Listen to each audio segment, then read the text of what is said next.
Hey Ryan, how's it going? Hello, hello.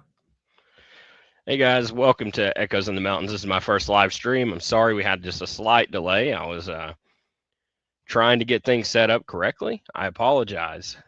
But again, welcome to the stream. We've got Ryan Finds Truth live with us tonight. We're going to be talking about a lot of things, a lot of some early searches that I've done in the Summer Wells case, along with maybe some mapping. I've got some maps in the process that I've tried to make.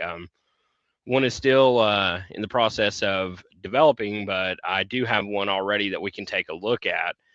So we'll be able to get into that. So how are you tonight, Ryan? I'm doing good. We just went out with Moon today and did another training session at the park, so that was fun. She did good. Um, we have we got some new scent from Rachel and Butch, so it was a little different for her. It was a stronger scent than she's used to, because we have more now since we got that from them, and she almost didn't know what to do. Like when she got into this cloud of scent, she was like, and then I give her a few minutes to get used to it, and then she found it, of course. So, yeah, good weekend. And it's always fun doing a live with you. So I think a Saturday. I know we were going to do a Friday night live, but I think a Saturday night live is just as good. Yeah, absolutely. We were uh, we were really wanting to go live last night. Me and Ryan, we talked about it all day, and it just wasn't happening. And we don't want to. One thing that me and Ryan have talked about so much is we do things with integrity. Um, we sat and we talked, and we are like, we can go on live. We could try to talk about stuff, but we want to talk about facts. We want to talk about stuff that is the truth. That's why Ryan's channel is Ryan Find Truth, and so we don't want to talk about anything that's fake, anything, any drama. We are here to talk about the truth in this case and to help find Summer Wells. That is our number one priority, isn't it, Ryan? Yes. And so Chris and I have been. I'll tell you guys right now. Chris has connections. Chris knows people, and he's lining up. He's trying so hard to line up amazing interviews for his channel, and I'm excited about that. I think that people are recognizing that Chris is trying to align with doing the right thing on YouTube, handling his new channel the right way, and when doing interviews, respecting people's right to privacy if they don't want to be on, YouTube. There are ways to do that, making them anonymous, and he's working on some amazing interviews. I'm not going to say who, obviously, but there's some really cool stuff coming up. If you guys have not subscribed to Chris's channel yet, please, I'll put it in my description. If you're on my channel, if you're on his channel, please, if this is the first time you've ever seen Chris, subscribe, because he is boots on the ground. He's going to be searching. He's going to be talking to people who have searched. He's going to be getting interviews that, I'm telling you guys, people have not been able to get because of his connections, and people trust Chris. They know his background in the search community. They know what he's been doing, and they're willing to talk to him even when they haven't been willing to talk to other people. So I'm excited about what you've got planned, Chris, coming up, and I'm excited about being part of it too. Yes, thank you. We definitely have some great interviews on the horizon. Everyone has a busy life. That's the biggest thing right now. It's just trying to align their schedules with our schedule. But once we can get that aligned, of course, we're gonna have. I can give you a few names, but I know Ryan wasn't willing to. But I will definitely give you a few some clues on what's going to be coming up on the channel. We have, of course, we're always going to have Gene Robinson on the channel. Gene's my mentor. Gene does studies at the Body Farm in Texas. He's the one that's taught us all of this. He's the one that's gave us the skills to be able to go out and to search for Summer and to search for other missing people. So Gene is always going to be welcome on the channel. He'll be back very soon. He couldn't be with us tonight. Um, we also are in the works. We are trying to get in contact with the director of EquiSearch himself, Tim Miller. Tim's story is a heartbreaking story. But I definitely want to get him on here and, talk to him about his daughter and his pursuit of justice, finding his daughter. It is a heartbreaking, but also a story of perseverance. So we'll have Tim on here soon. We also have a few first responders that responded to Summer's case. That's so going to excited be a fantastic live, Yeah. guys. When we can make this happen, this is going to be something that it's just going to open up so many questions. We're going to have so many questions for these guys. But And Chris, these are locals too. These are people who live here, and they were invested in the case. They Yes. wanted to find, and they were part of the whole, when the news interviews are going on, when they were talking about the teams in the woods, the teams putting in the blood, sweat, and tears to find Summer. They were on those teams. They were Yes. in the woods, which is amazing. And Tim Miller, I told this story too about EquiSearch, not about EquiSearch directly, but our mentor. When we first started, we had a mentor as well, and I mentioned her. I haven't mentioned her by name, but she is the sergeant who did 2 tours, one in Afghanistan, one in Iraq, then came back to the U.S. and searched for indigenous women in the Southwest U.S. And she was she was friends with the folks in EquiSearch, and she guided us in the direction of trying to do search and rescue the right way, the ethical way. And she and that's why we are huge fans of EquiSearch. Is it okay if I talk about Twyla a little bit, Chris? Yeah, I really absolutely. Go ahead. The floor's yours, Ryan. So Chris called up. Chris, like I said, he's got connections, and he called Twyla the other night. This was last night, I think. And when I heard, he told me, he's like, hey, I'm going to talk to Twyla real quick. I just want to see if, she's willing to talk sometime and just kind of get theories about where to search and kind of bounce ideas off of her. And I'm like, dude, you know Twyla? Because I am a huge fanboy of Twyla's. I've seen her on duty runs. He's like, dude, give me 10 minutes. I'll get her on the phone and I'll link you in. And so he called Twyla, got her on the phone, and then he did a 3-way conference. And I got to talk to Twyla, which I've always wanted to do. When I saw her on duty run, she described how difficult the searches were during Summerwell's searches and all the crap they went through. And Dave,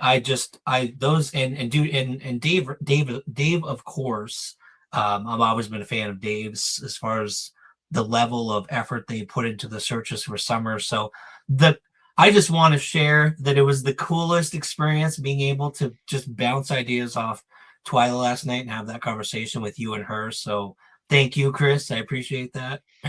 Yeah, no problem. It was great to talk to Twyla again, and hear that awesome voice of hers come on, and the passion just came right back talking about Summer. You heard it, Ryan. She was just straight right in it again. Like, it was almost like she was out here in East Tennessee with us right here, ready to rock and roll, ready to go out and get boots on the ground and search for Summer again tomorrow. Yeah, she started throwing out ideas, right? Like, she started brainstorm right there on the phone. It was pretty cool. Yeah, she did. So you know what? I don't want to hold that in any longer, Ryan. Before we get into the meat of our live, one thing that I do want to talk about is some of the things that me and you discussed. Okay. We had talked about, there's a new sheriff coming in. Yes. So I know that you've met with the new sheriff, right? You've talked with him before. Not me directly. So everybody knows Nana for Life. I've connected with Nana for Life because she knows a lot of people, and she met with the sheriff, and she said, hey, look, if I can get people who are willing to search, who are willing to help the Hawkins County Police Department search, are you open to it? And he 100% said, Absolutely. We need to get back to this. We need to start revisiting the case. So yeah, not me directly, but yeah, Okay. Nana for Life absolutely did. Yes. Awesome. So we do have at least a connection with the new sheriff. Mhm. I'm going to be trying to talk to the new sheriff as well because I've directly worked with EquiSearch and Hawkins County and the TBI before. I would like to talk with the new sheriff, and the goal would be to bring EquiSearch back to East Tennessee. Yeah. Hmm. Um, they have expanded a lot since they came out here. They have a drone team of their own. They also have the same drone capabilities that we have, the near infrared, the thermal, the RGB. They have all of those capabilities as well. So what's better than just one drone pilot out here working? 3, 4, 5 drone pilots out here working, all searching, all searching Beech Creek, mapping out the area. Ryan, can you imagine some of the like how much work we could get done when the leaves start to fall and we have 3 or 4 drone pilots out here flying together to get Yeah. this done? Yeah. Well, the timing is perfect too because he takes office in September, and the leaves are starting to drop in September. The timing is perfect, and so if that can happen, I think that it would be the perfect time of year. And you and I have been talking about doing a systematic, focused on ground zero, starting at 110 Ben Hill at ground zero, and doing just a radius outward rescanning, and with just your drone, possibly my little 4K drone if I wanted to try, but mostly, your technology starting at 110, fanning out. Yes, you and I could do it. It would take us God knows how long to redo the whole 5 mile radius. But absolutely, man, if we've got a team of people with the right technology, uh, oh my gosh, that's a game changer. And to Yep. Gene even said when we talked to him last time, you and I asked him, do you recommend doing this again? Rescanning, should we do it? And he mentioned um change, what did he call it? Change analysis. Change analysis. He So, said yes, right? doing analysis on the change from year to year on a certain location to go back and see, especially with the progression of AI, um, the progression of some of our programs that have gotten better over the years, that we can look and see, the change in the ground, the change in just everything around the area. So, like we said, Gene called it change analysis. That's what we're going to be looking for to see if we can determine any changes in just the whole area of Beech Creek since Summer went missing. I do want to answer Act Right here. Act Right says, do they not need the family's permission, Chris, or is that not true? So, we would just need the family's permission to come onto their land. Mhm. And of course, they have said that they don't want me on their property anymore, but that's okay. What would they say to EquiSearch and the Hawkins County Sheriff's Department and the TBI? You know, surely they Yep. ain't going to turn down that many people to come back looking for their daughter, right? Mhm. Um, I would imagine that they would give permission for a big team to come back out and to search for Summer again. So, Yeah, with that being and said, today, we've been talking. We've done a short on the channel. We've been talking about starting over from square one, starting from the beginning of this case, and the beginning of Summer's case starts at Warriors Path Park at the horse stables that have since been burned down, um, and yep. that's where everything begins. We have a video of Summer there swimming along with Hunter, and Candace is there as well, along with Grandma. She was there as well. So we're going to pull that up here and take a look at some of the photos that I've got from the day. We also have a little Nice. map of that area as well. Okay. And let's see here. You did this just today, Chris? I've been out there multiple times, Ryan, in the past week. Um, Nice. That's something, awesome. you know, the more I went, the more I felt like I needed to go back. And I don't know what it was, but I felt like I needed to go back. I needed to fly again. I needed to look again. I get it. Many people have been there before. Many people have looked there before. And do I believe that I'm going to find anything there? I don't know. But with the help of our community and the help of our channel, I definitely want to take a look at it again. Yep, yep, I agree. Truthful, inful, powerful. Wow, that's a long name. Yeah, the horse stables burned down last year, and I don't know if they ever released a public report on the cause of the fire, but I know initially it was suspicious. So yeah, the stables burned down.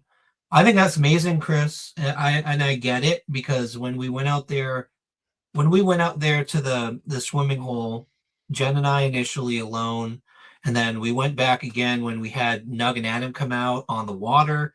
We took them and showed them where that was. We landed and showed them the little memorial on the tree. And you're right, it is there's something about it. Like you feel it when you're there, don't you? Like this was the last spot. You do. You do. There's just something about going somewhere where a little girl was last seen. Um, you know, and yeah, like Ryan said, the horse stables have burned down. That's so sad because that was a staple of that area for the longest time. Mhm. Um, so what we have here is I have a map of the area around the horse stables out into the swimming hole. And so we can move around that area. We can take a look at it. We can zoom in on this map. This was multiple pictures taken by my drone. This is just one of the technologies that we have and that we have the ability to do. This map right here took me all of maybe 10 minutes to photograph and Wow. 5 minutes to upload. And there are quicker ways. We can upload these quicker with less resolution if we need to get a map made a lot faster. So as you can see, we can zoom in. This is a 20 megapixel imager, so we can zoom in and we can take a look all over. This is the area that Summer was last seen, the last sign of life, as someone said in the comments. She was seen in this swimming hole, swimming with Hunter. There was a, do you know who it was, Ryan, that said that at one point Summer may have went under the water for a few seconds and Hunter had to go under and grab her, right? Yeah, that was Hunter that said that. Okay. So let's see. So we can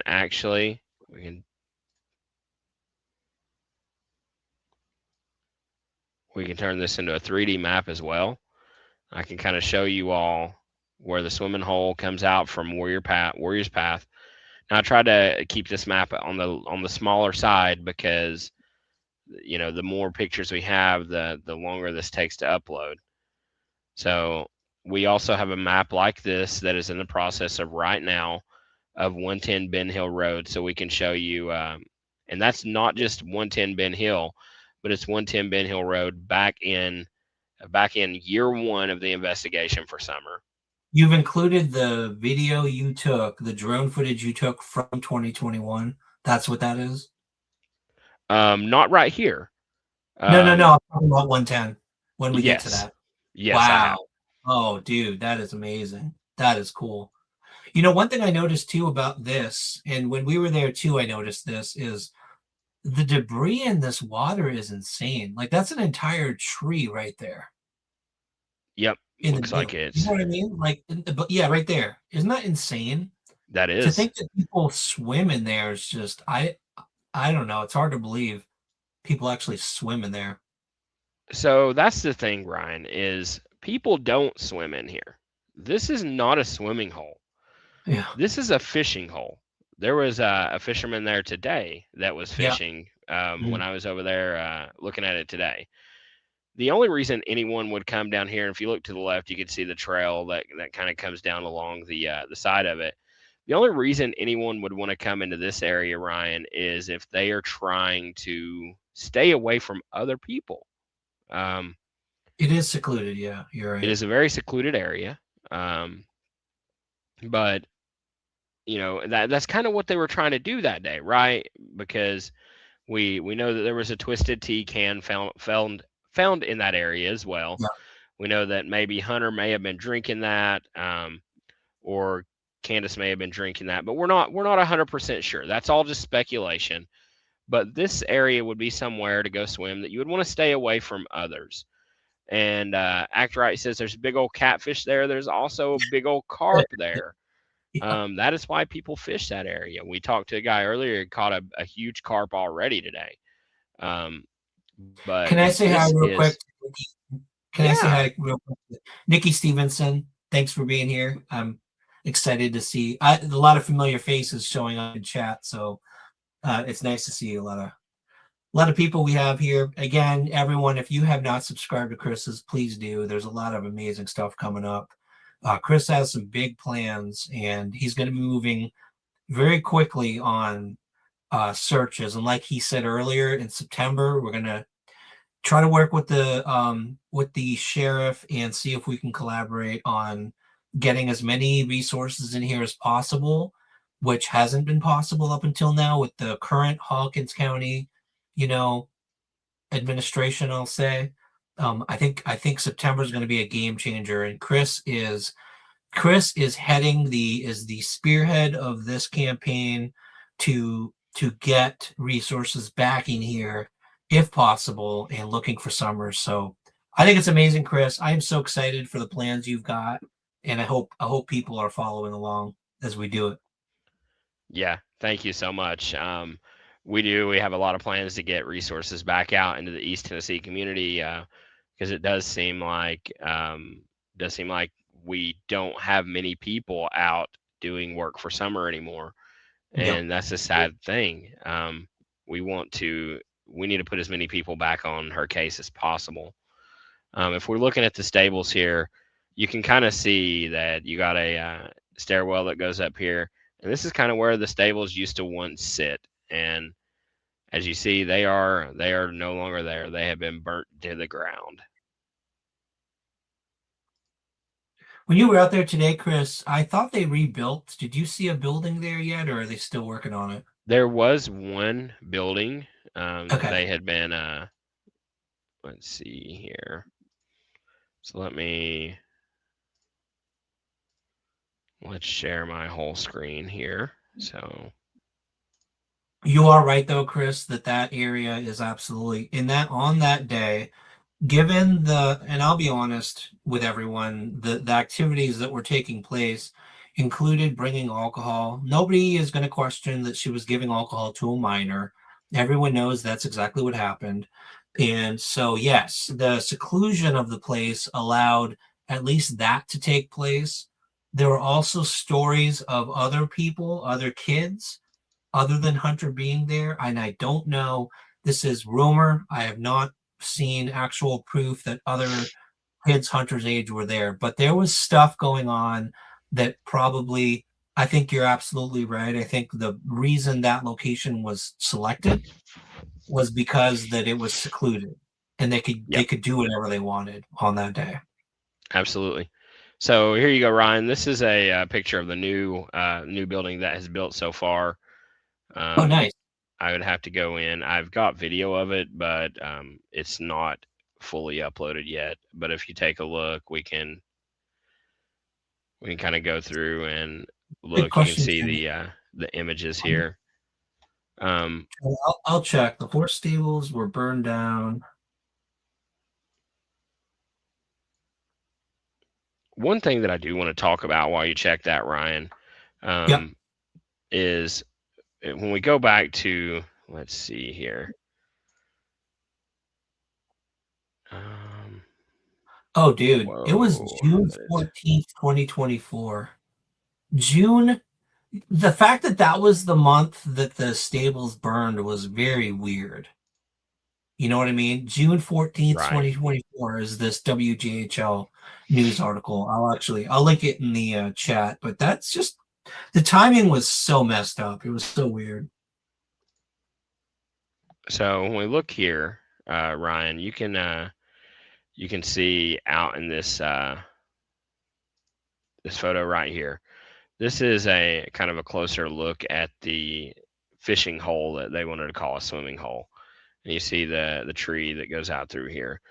Do you notice how now this, I do want to say from the beginning that this water was a lot lower back when Summer went missing. The TVA was working on Boone Dam at the time, so a lot of lake levels were significantly lower when this took place. Yeah, But that's do you right. notice the drastic drop off and how it seems to go from just shallow to kind of pretty deep with a fairly small window? What is this area in relation to the beach that people usually fish from? Is the bottom of the screen, is that the beach area? Yes, it would be. So let's go back to our map here. Give me just a moment.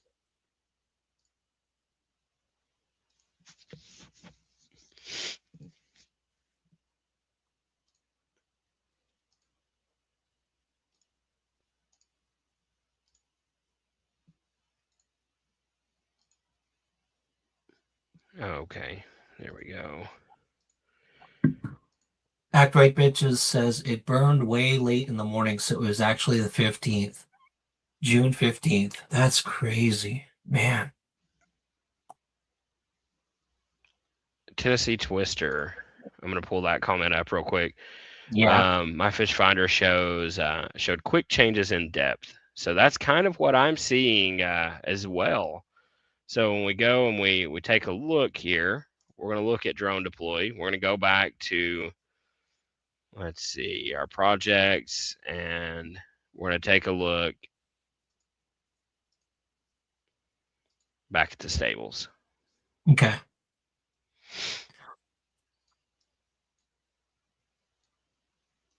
We'll go back to 2D on this as well, so we can kind of see just a slight bit better.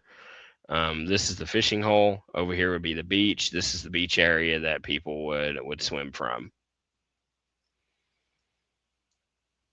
Okay. Yep, that makes sense. So you're right that you just had it flipped 180 degrees, but yeah, you can see the darkness of the water, the drop off. You're right. It does drop off pretty quick. Yes. And I was telling you earlier too that I had done a GoPro underwater on a pole, kind of walking through, and I think I walked out until where that big tree is in the center, which is still fairly shallow. So, and the coloring you can tell, like I walked up until where your cursor is, right there. Okay. Yeah, and then I think you're right. I think it does drop off very fast. Right. I would be curious to hear from Tennessee Twister on their depths of how quickly it dropped off and how deep that it goes. If you would like to comment in the chat, that would be great. Okay, so there we go. There's our the comment that I just asked for. It drops about 20 feet out. Do you know, Tennessee Twister, do you know about how deep that went? See, guys, this is a prime example of why we go back to places that many people have been before. Is because when we post this onto our community, this is something that we can look at together. We can look at together, take a look, and all of us can kind of discuss it together. Yep, I agree. Also when we did scan it, we did a sonar scan. When I say we, I mean Nug and Adam, their sonar. There's not any weird objects on the bottom of this cove. Other than I think there was one sunken, it looked like a sunken like bottom of a boat or something, but it's fairly clean in that cove. There's nothing down there as far as we could see at that point. This was probably a couple years ago at this point. Right. Let's see. What do you think the relevance is, Chris? Are you kind of leaning in a direction when you're thinking Summer was swimming right there? There's a quick drop off. Are you leaning in a direction as far as that goes? do you think? So, I am not actually. So, one thing that I do want to make clear is a lot of people think that Summer may have passed away at this location or may have drowned on the way home. That is very rare that that happens. I don't think that that's what happened to Summer. Um, Hmm. this is just the first location that she was seen, um, or the last location that she was seen alive. Now, let's see here. So we can go back to the horse stables here. And so they left here. They left the horse stables. They go down the road, and that's where, at that point, they made their way back to the pharmacy and then on their way back home. So once they got Yeah. back home is when Summer went missing, and I think I just got a notification. That's why I was kind of a little bit distracted for a moment. Let's see Yeah. here. Hey, Chris, real quick, do you know how to highlight comments on here? I do. I do. Um, Could you highlight Sassy Sandy E, the Amoebas one? I've got to respond. the amoebas comment. I seen that just a second ago. Yeah, at 9:33. Yeah. So the one thing we realized after we moved down to Tennessee is that the water's warmer, and that's nice when you're swimming. I mean, it's very easy to jump in, but man, the first time I jumped into the water in Tennessee and my head and dove my head under, the next day I had an ear infection. Like it was that dude, it was that quick. And I've never put my head under the water in Tennessee again. And I think it's because of the temperature. I think it's a good point. I don't think they're flesh eating amoebas, but there's bacteria in the water for sure. So Actrite says, I feel like she's still with us. Maybe I'm wrong for it, but there's Mm, always hope. That is a comment that we're going to come back to later on in our okay. stream I was going here. to ask you, Chris, if you care to comment because I know how you feel about that one. Um, so as we see on the screen here, we have a new map uploaded. That's what was distracting me just a few minutes ago. I got the notification that our second map that we were processing has now been processed. Awesome. So, oh no, is it going to leave out? Oh man, it did not process as good as I wanted it to, but that's okay. We can go back and look at some of the photos that didn't process here because unfortunately, do we see what it left out, Ryan? Oh, shoot. Really? Right there, just a hole right at Ben Hill. But that's okay. I had to do this quickly because I didn't think that it was going to be ready for you all. Um, so we downloaded it and processed this map very quickly. I will process this map with more resolution, but it takes about 48 to 72 hours to process it. But we can take a look at a few things here. As you Okay. see, Beach Creek runs right along here, and it turns into Ben Hill right here, and comes down through here. Let's see. Hey, Chris, could you respond to Nikki? Because she asked a really good question about, and I know people, this is going to happen, Chris, by the way. People are going to want to know your stance on the case and what you believe on the case. This is a really good question, though, because you and I did open up previously in one of our lives about potentially her being held somewhere. So you were part of the searches day one. You were on the ground with everyone else with EchoSearch. Do you think what Nikki is suggesting could be the case where people were moving her out of the search zone, and it potentially when the searches were finished that they moved her back in any way? That is always a possibility when you do searches like this, is that the perpetrator, especially if it was someone close, that they would be watching the searches. They would, see where we've searched at before and then maybe move remains back to that location. Yeah. I want to go into that a little bit further later on in the stream here, because there is the biggest theory that I truly believe has happened. And, I don't want to give false hope, but we will talk about that soon and hopefully bring some hope to the case. All right. Sounds good. And a little bit of an echo there for a moment. So as we see if you turn the map into 3D, we kind of got some mountainous areas. You have a mountain right here, a valley where Ben Hill runs in between, and this was a mountain as well. We're going to get that uploaded and fixed here at some point. But what we can do in the process, let's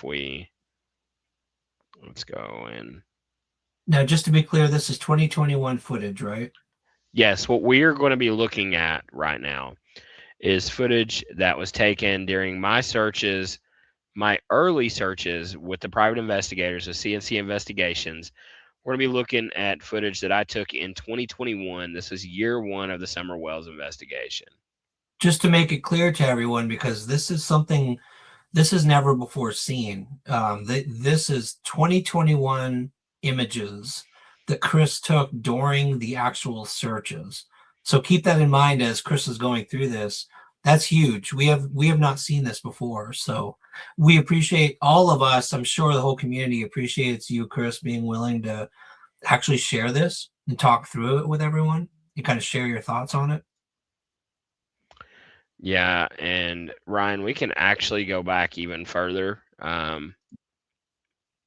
We can go back to footage from week one. Let's see here.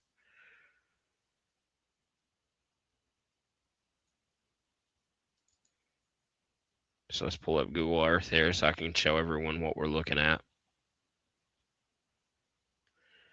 And we will slowly go through some images from week one.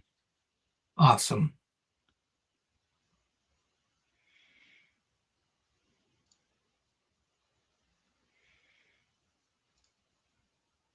Everyone coming in, by the way, if you're on Chris's channel or my channel, please hit the like.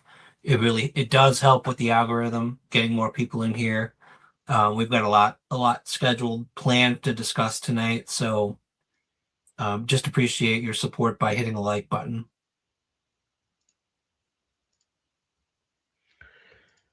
So I'm going to add this to our stream real quick. We're going to pull this up, and I want to show you all. These are images that were taken from a drone from the first responders during week one of the Summer Wells search. So if we go and we pull up, let's pull up one of these images here. Man, that's amazing. Look at all that. You guys did so much work. That is crazy. Now, Ryan, I don't want to take credit for these photos right here. I did not get involved in the case until EquiSearch came out and done their search for summer. So these photos were taken from the first responders that are going to be doing interviews on my channel when they're free. Okay. But these first responders were involved. They were in the case. They're great drone pilots. And as you can see, they flew the case here. If I pull this up, I will tell you. Wow. I can give you an exact date here. Just people don't, Chris, I don't know if people realize how much acreage was searched, man. Like this is amazing. It is. It absolutely is. Let's see. And this is just one. This is just one avenue of searching. These images that I'm going to show you all are never before seen. These are images taken with a DJI drone that were used to search for summer. And I'm sorry, guys, this is going to be pretty emotional going through for me, for you all, because these were taken on June 17th, 2021. Wow. it is hard thinking about going back through stuff like this because this case is this case means so much to me, and I want Summer found so badly, and I know that the community does as well. But these photos, we're going to go through them here in a moment. As you can see, this was the location right here where Summer went missing. Actually, sorry, let me go. Hey, Chris, do you mind if we pause for a second? Yeah, sure. You just made me think of something. You obviously were one of the drone operators just days after Summer disappeared. And what drew you in? What made you, you heard about Summer disappearing. I don't know if anyone ever heard the story about how you initially decided, hey, I'm going to invest my time, my money, I'm going to use my technology and my resources to find Summer. Like how did that happen? How did you get drawn into the case? So I didn't, I of course I lived right here close to the case. I kept seeing this missing little girl on the news, and then when I realized that it was that she'd been missing for several days, and then I already owned a drone at the time. Okay.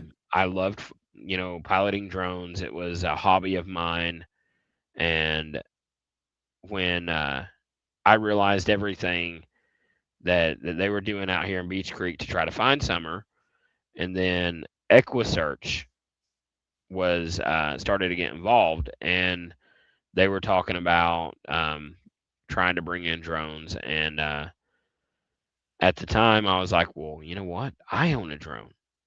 I wonder if I could help. So I called up Dave Rader, and Dave was like, hey man, anybody in that area, so you already have a drone? I'm like, yeah, I Wow. do. And That was Dave the was first like, time you talked to Dave? it was. He was Wow, that like, is cool. we would love to have you out here. Dave gets me in touch with Gene Robinson, and at the time we had an issue of not being able to get all of the batteries here, because the batteries for the drone that we were flying at the time, and we were flying kind of ancient technology according to what we have now, but they were called TB55 batteries, and these batteries could not be put on a plane. You could not fly with them on a plane. Um, Oh, okay. so Explosion, right? yes, so Yeah. my thing is they said, Dave wants to meet you. He's going to drive down there. He's going to meet you at Interstate 40, the 40 and 81 split, and he's going to give you these batteries. Yep. That way we have these batteries when Gene flies up here from Texas. So it was a lot of craziness to get that going. Gene Wow. flew up. I talked with Gene, and I helped Gene that weekend, and that's when Gene was like, Chris, I don't want to I don't want to talk bad about Gene, but he said, I'm getting older. I'm getting older. I'm getting up there in age, and I really need to teach people how to do what I do, Yep. so you all can continue to do good for the missing people. And so I talked to Gene. We got involved, and Gene said, Chris, if I'm going to tell you right now, if you're getting involved with this for money, don't do it. There is no money in searching for missing people. That's true. And I was like, Gene, I don't want any money. Like, I just want to be able to help people. I have I've always especially like my career, I've always worked in the business of customer service and putting people first. And It's hard to compare this, but I've always ran restaurants for a living. I've always been the general managers of restaurants. And my thing was on a daily basis, my goal was how can I um, elevate myself from just someone that serves food to people to someone that truly makes a difference in people's Mm, lives. yeah. Amen to that, man. And so I made that my goal. I started getting involved with my community, and before you know it, I was helping with the Boys and Girls Club. Um, I was helping with the local children's shelter there in Greenville. There's a children's home down in Greenville that I was helping with, and the more that I helped people, the Hmm. more that I realized that this is my calling. This is something that I want to do. I want to help people all the time. And so when Gene gave me this opportunity and told me that he would teach me everything he knew, I immediately was like, this is what I got to do. Yep. Um, this is my calling in life, is to help others. And this is on a grand scale. Chris, Jen and I, so Jen, when we met you, in person recently at Layla's vigil, and Jen does have a very good sense of people, and she's watched your videos. She's seen you on our lives, and first thing she said to me is number one, this guy's heart's in the right place. This guy is heart's in the right place, and he's going to do very well because your leadership skills that you have in your current career, it shows. Do you know what I mean? When you talk, when you have plans, when you want to do something, it just shows. And that's the first thing Jen said. Like, he's going to do amazing in this. And like I said, your heart's in the right place. You're doing it for the right reasons. That's why Jen and I support you. And I love hearing that story about how Gene kind of recognized that too, and he wanted to mentor you to do the right thing for people for these cases because he knows he can't be everywhere in the world. So why not train a mentee, train someone to do what he does, to do what he knows how to do, and to do good for people. So it's really amazing to hear you say that. That was what drew you to Summer's case, and I hope people recognize that. Chris and I talk a lot about um, the allure of a case that is popular, and it can be dangerous because a lot of people do get into it because it's popular, and it will draw in people. But Chris immediately, I'll tell you right now, Chris started with Summer's case, but he immediately asked me, hey, can I help out with Layla's case? I know you're searching with Jennifer Santinello and Layla's team. Could I help there too? And so Chris obviously, to us, to Jen and I, we recognize that Chris is following his calling. He wants to help these families get answers, and that's why we're here tonight, honestly, because Yeah. I'm excited, Chris, man. Your plans, your ideas for September in Summer's case, and pushing for additional searches. I don't care what anyone ever says about you becoming a YouTuber. You're gonna get that shit. That's how it works. When you become a YouTuber, people are gonna say, "Oh, great, he's a YouTuber now." But Jen and I know your heart. We can tell. I could tell immediately, and so ignore anyone who says that. Keep doing what you're doing, and let's push and hopefully get answers. Thank you. Thank you, Ryan. So when we look at the map here, right here is Summer's last known location. This is a flight pattern that took place starting right over here. And if you look, we're going to zoom out just a little. They came down through here. They're searching just the base of the mountains here to see if they can just find anything going in and out of these trees. So it looks like this search really focused on the tree areas. If you Yeah. see, The search is going down along that tree area. And then it comes back around. And we go back up into this area. But again, you can see they're focusing on looking for summer right along the edges of the tree line. And we'll go into that here in just a moment and show you some of those. So we're going to pick on, let's see, pick up from 956. Let's pull up here. I'm going to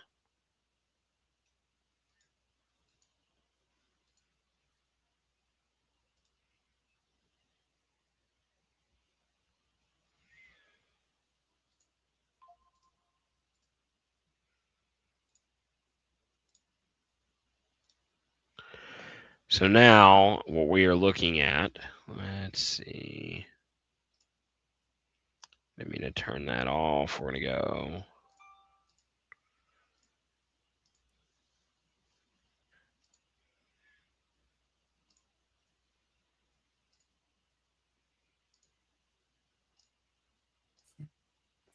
Okay. So now I've got those images pulled up from that search that happened on day 2. And if we come down here,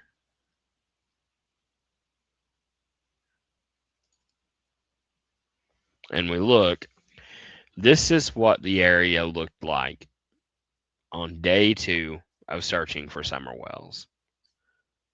Summer had been missing for 2 days at this point. Just 2 days. Just 2 days. Okay. As you can see. Could you share it, Chris? Oh, yeah.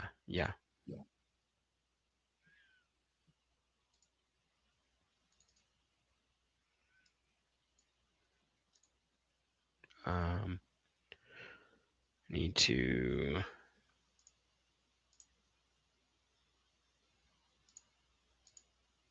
just going to share my whole screen here.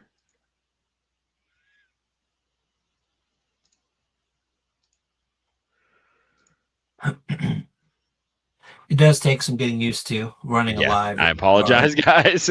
Sorry about that. We're definitely trying to learn here. Yeah. Well, there's it lets you share a screen, it lets you share a tab. So yeah, you're gonna do the whole screen, the whole. Yeah. Can everyone see this image? If you might have to add it to the stage, I think, if it's at the bottom. There you go. Perfect. So this image, guys, this image is day 2 of summer whales search. This was taken 2 days after summer went missing. Wow. As you can see, the dense forestry around through here. This is what searchers were going through. They were trying to track through. They were actually trying this time of year. They were trying to see through this canopy. Absolutely. Oh my gosh, man. That's wild.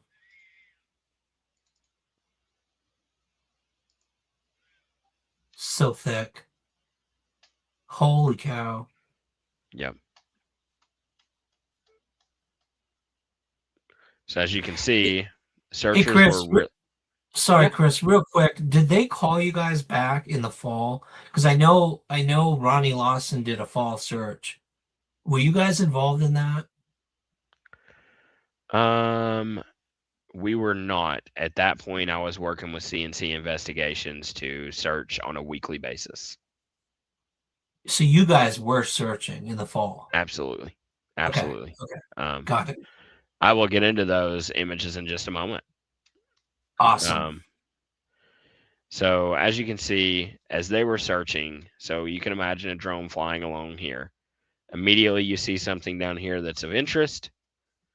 The drone starts to zoom in, and we start to look for a missing little girl. Holy shit, that's clear, man. That is so clear. So they're looking to make sure she's not underneath anything. Wow.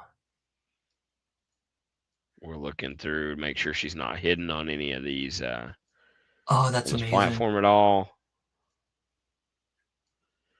They're making sure that they don't see her over here in this little creek bed. It's right along the creek, isn't it? right along the creek. Wow. Then we continue. And again, you can see they're still zooming in. They're still looking for any sign of Little Summer along these creek beds. But only what they can see, right? I mean, the trees are Only covered. what you can see Wow. is the problem.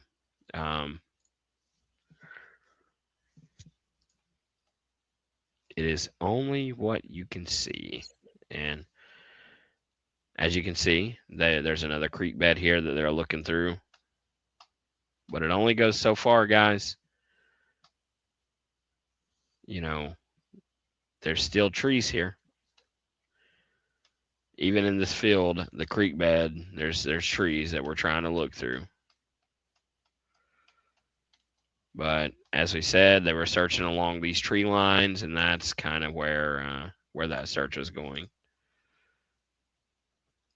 That's amazing, Chris.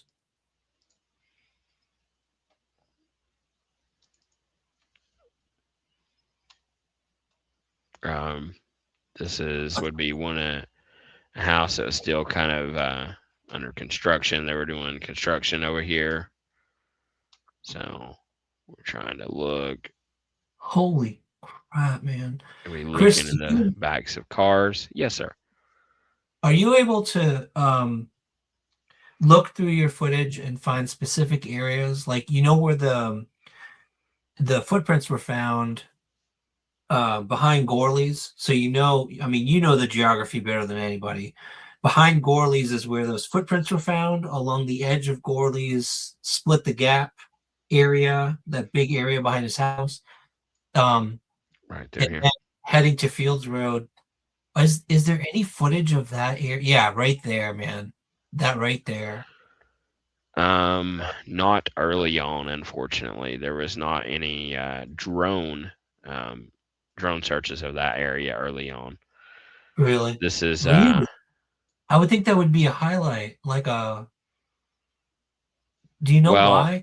This is just from one drone operator, Ryan. This is just from one drone operator, and this is what I've got from them. Now, keep in mind, there are additional searches, multiple searches going on.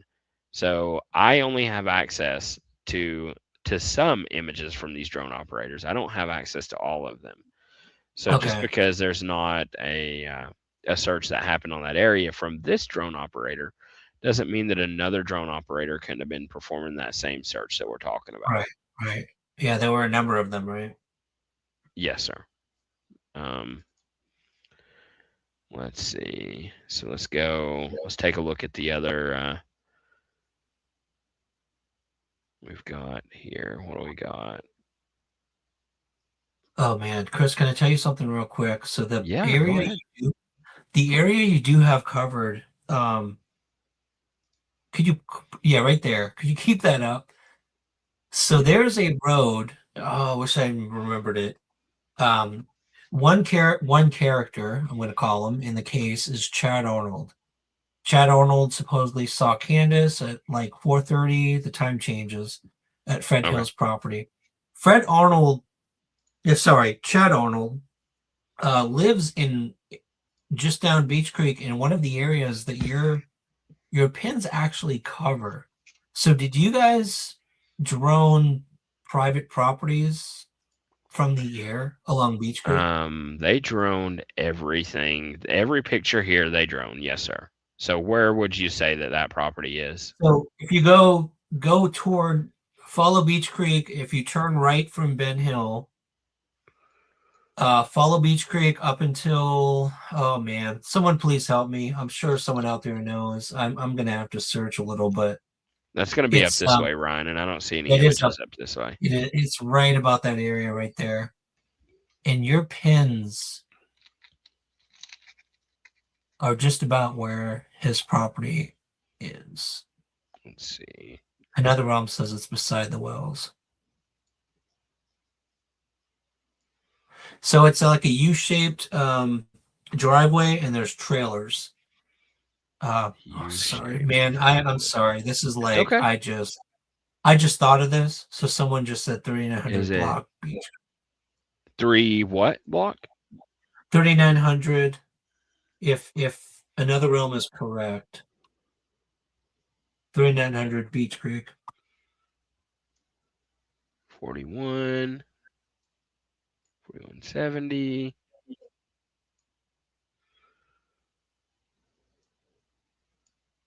That's the opposite way. Yeah, I don't know. Oh, Give me a hold on. Now hold on. We may have something here. because you guys covered that area really well. It looks like It does seem that way. Bob Dykes. I think it's Bob Dykes Road. I think it's Bob Dykes Road, actually.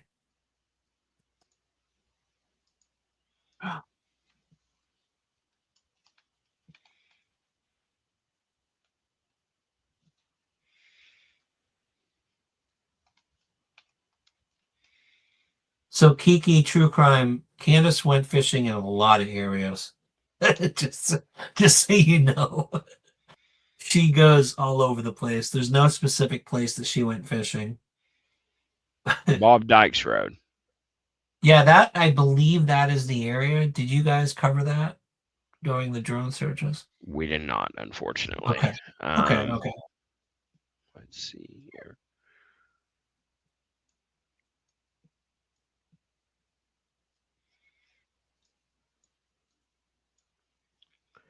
So, like I said, the first 2 days, this is the search area by one drone team from day 2. This is just one drone team. There's many other drone teams. They've done a lot of other searching. Let's see here. So let's go and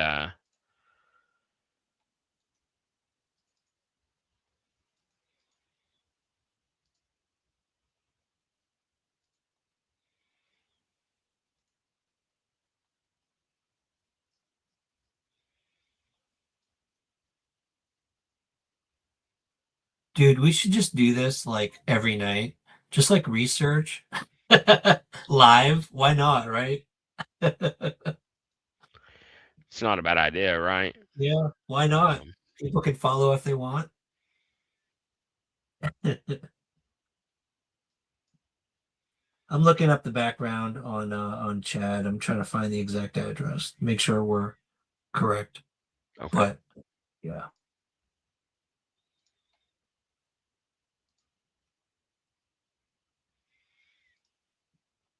Okay. So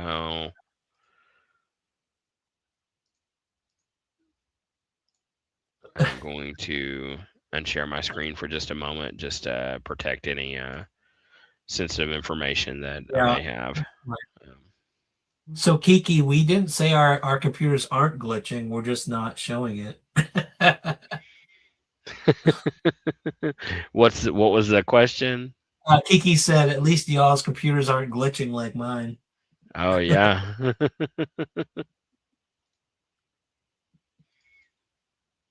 Let's see. Welcome, Kiki. Thanks for tuning in and watching us tonight. We really appreciate it. Kiki, if you got a moment, if you wanted to come on, I would be glad to have you jump on here with us for a moment. That would be cool. I don't know. She has a lot of birds and children and noisemakers like that. So my eyes are starting to water from like staring so much at this. So another Realm T, you can. Let's see. How can you contact me? You're free to.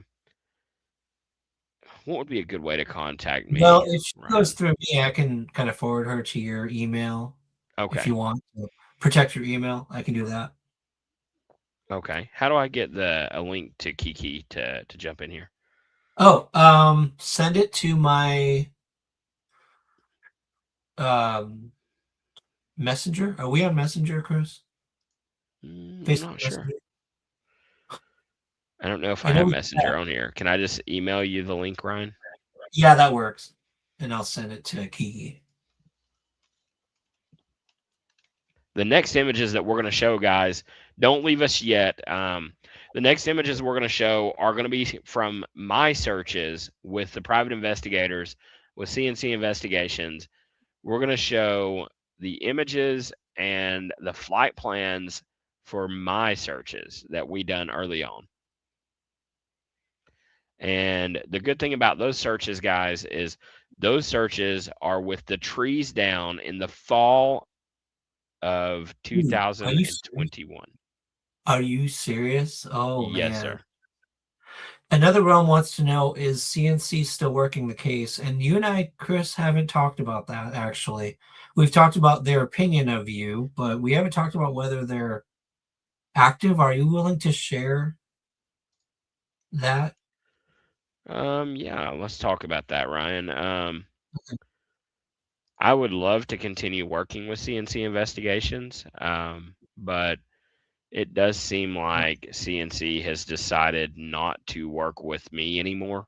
Why is that, Chris? Because I decided to go on YouTube. That's it? That's it. Yes, sir. Wow. Okay. It was because I decided to expand, to go onto YouTube. But the thing is, Ryan, like we were talking earlier, my reason to come onto YouTube is because I want to be able to help more people. I want to be able to expand my capabilities of searching. I don't want to be on here to make money to line my pockets. No, like I could care less about that. If I wanted to line my pockets, I would have been on here year one, right after I searched, you know? Mm-hmm. My thing is I want to be able to, I want to upgrade my equipment. I want to be able to, I mean, there's currently a drone out there right now called the DJI M3M, the Mavic 3 multispectral. It is a multispectral camera on it. It has the ability to map an area with RGB while simultaneously mapping the area with multispectral. That's going to allow you to look for color anomalies. So we could use locate looking for a pink shirt per se, but at the same time, that drone will be looking for disturbed earth, or possibly something like what we used to call a donut. Used to be the where something had died, and then pretty much the it will grow back as a super fertile soil. Everything will flourish in that area. You can see that on a camera very well. That's the type of drone, like I want to upgrade my stuff. That's why I do what I do. I see your vision. I mean, you and I have talked enough that I get it. And I've told you many times, people think that if you're on YouTube, you're making money. Like we're at 28,000 subscribers. I've told you, like I've told you, it doesn't make money until maybe you're at 1 million or 500,000 or something. I think maybe like Nug and Adam are at the point where they can do it full time and they don't have to work. Yeah. But I've advised you, like, there's no making money in searching. And Glenn has told you, Gene has told you the same thing. So Jen and I, we know that what your mission is. It's to help, not just in the Summers case, but additional cases. I'm wondering if you're willing to do something with me tonight. This may be difficult for you because you're friends with them. You've been friends with the PI for years. And I'm thinking out loud, Chris. I sometimes I will decide to go on a tangent, and I'm kind of wondering if you're willing to have this conversation with me and pretending that no one is in chat and it's just you and I talking, because you worked with the PIs from the beginning, and they have turned against you essentially only because you decided to go on YouTube. You've decided to share your story, to do these searches. And I mean, you're being transparent. You're saying, look, you guys, I want to be able to maybe make a little extra cash to buy advanced technology to continue helping families more efficiently and easier with that advanced technology, which in my opinion is a very altruistic thing to want to do. It's not money making. But are you willing to could we have this discussion? I think we should have this discussion about their intent and how they've turned on you. They have turned on you just because you've decided to do this. And I think maybe tonight it's worthwhile talking through your response to the fact that all of a sudden these friends of yours, they supported you, they wanted you to search for them, and all of a sudden, just because you've decided to start your own YouTube channel, these people have turned on you. They've essentially betrayed you, if you think about it. At least I don't know if both of them or one of them, but are you willing to share tonight kind of your perspective on that relationship and where you stand now going forward? And you don't have to, Yes. Chris. I'm sorry I'm throwing this on you live, but maybe it's time to talk about it. And it's up to you. You don't have to. Right. Um, Ryan, you know, I was great friends with them. They've helped me with so much. And we worked together over the years on this case. At one point they were supporting Cam and Alley. They were supporting cracking cases. Mhm. So if they were willing to support cracking cases, I figured they would be willing to support me, right? That's what it seemed like. Yeah. So my thought was to them, Ryan, and I, before I done this, I talked with them over text. I talked Okay. with them on the phone, and I told them that why not put Summer's name out there more, even if it's on YouTube. Why not Mhm. do that? Um, because if we're not doing that, then that's one less person. Um, you know, um, I think that it really, when we decided to go onto YouTube, they decided to somehow. Don said that I was no longer on his property. Um, That was the moment. that was the moment. I want I wanted to continue to work with them. Um, you know, at at the end of the day, I would give anything if they would be willing to continue to work with me, because that would be working alongside of you as well, and I think that we would make an amazing team. Yeah. And um, but Ryan, I hate it, but at the end of the day, that was drama. That was you know um let's I will share see. with everyone that when Chris, yes, keep that comment up because Yep. when what Chris was very transparent with the PIs about what his plans were, what he was planning to do, how he wanted to collaborate with us, obviously. Up until that point, Don was communicating with Jen and I.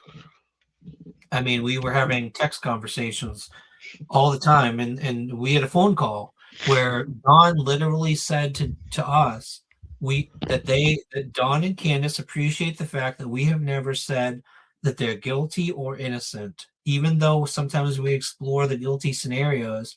He said, "Hey Ryan, you know what? I respect that about you. Thank you, man. You know what?" And we seemed like on good terms. All of a sudden, Chris decides to join the fight, right? To join the search. And PIs get pissed off because he's on YouTube now. And the next thing we know, Don's no longer responding to text messages. Although I guess this week he did send me something. I don't know. He sends me Facebook links. It's a group effort to try to take you down. You should be flattered, my friend. I don't know. He sent me something this week, so maybe he's not mad anymore. I don't know. But I guess what really pisses me off is that we're on good terms with Don and Candace. We've never said anything negative about them. We've been on good terms, even though we explore theories where we're like, if Candace was at the Exxon gas station, where could possibly Summer have been put? And he was okay with that. We were on good terms. And the moment Chris decided to join the fight and go on YouTube and start searching, and Chris wanted to talk to Don and Candace, all of a sudden, Chris is blocked. Chris is told, hey, you can't talk to Don and Candace anymore. And by the way, Ryan's going to be cut off too. And to me, I don't get it, Chris. I don't understand why. Why intentionally try to block people. I agree. I'm going to address this one comment, and then we're going to move on from this because Sassy says YouTube shouldn't be a fight. You know what? I agree. YouTube shouldn't be a fight because the thing is I am here to help find Summer Wells, to help find other missing people, Layla Santinello, Holland Snap. There's many more out there that need to be found, and that's what I'm here to do. So I'm just going to put it this way. Either you are on board with that, and if you are on board with that, then I am working with you. But if you're against that, then don't bother. Don't bother talking to me. Don't bother texting me, calling me. If you are against trying to find the missing people, including Summer Wells, then you're against me. Yeah. And that's the end of that story. Well said, Chris. Well said. So we're gonna, let's see, get back to share. We're gonna share my screen again. We're gonna go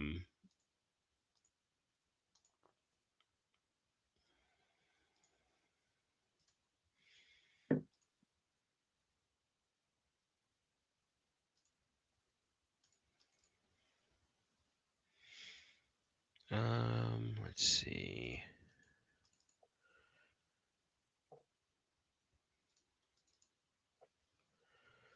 So this right here, these are going to be the images that everyone's going to want to see right here. So I'm going to pull them up on Google Earth.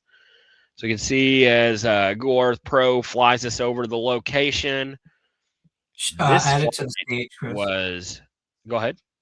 Add it to the stage. Nobody can see it currently. Thank you for that reminder, Ryan. Yeah. No problem. This flight right here, this is from Google Earth. This was a planned flight where we were going to fly starting at, I think that we took off at 110 Ben Hill Road. And again, this was early on. Let me, let's see, 889. So let me pull up and I'll give you an exact date.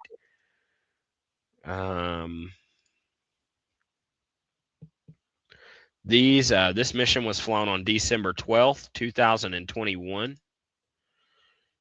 This mission was oh man, look at that. Wow. Yep.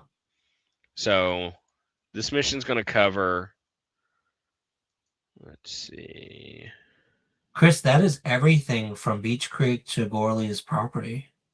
Yes, absolutely. And covers it also, I can see it also covers the ridge along Andy Bernard's property and well behind it too. That's a lot of acreage. Yep. So here's what we're going to do, Ryan.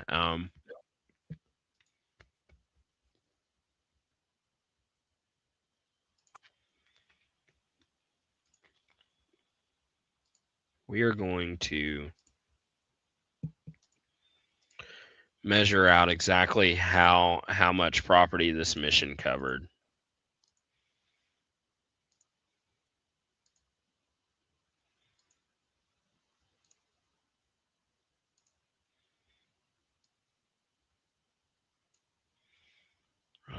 I messed that up.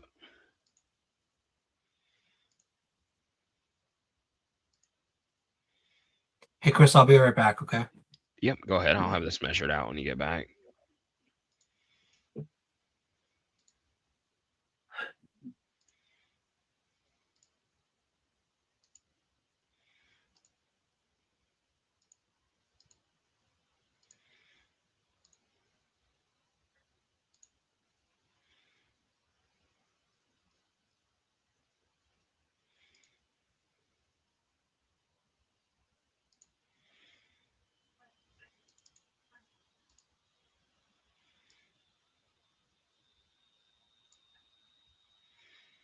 Okay.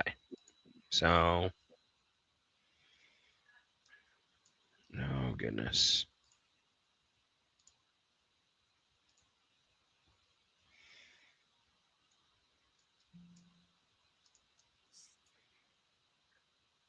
We're going to measure this out this way, guys.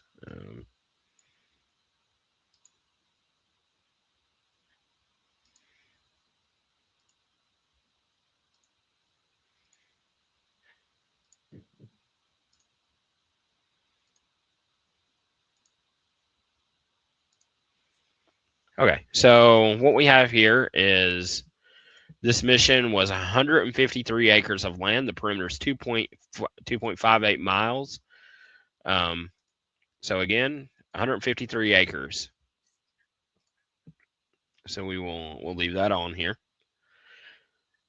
We're gonna uncover that. As you can see, we do have images from 110 Ben Hill, the surrounding areas, all the way back into the edge of Gorley's property. This runs along the ridge of Gorley's property, all the way back into Ryan, are you back yet? Okay, fine.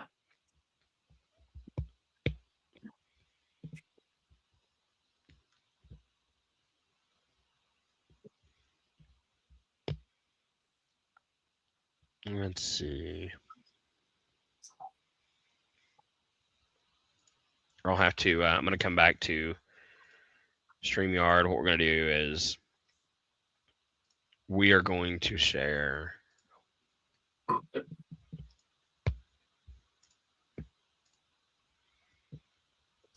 just that window.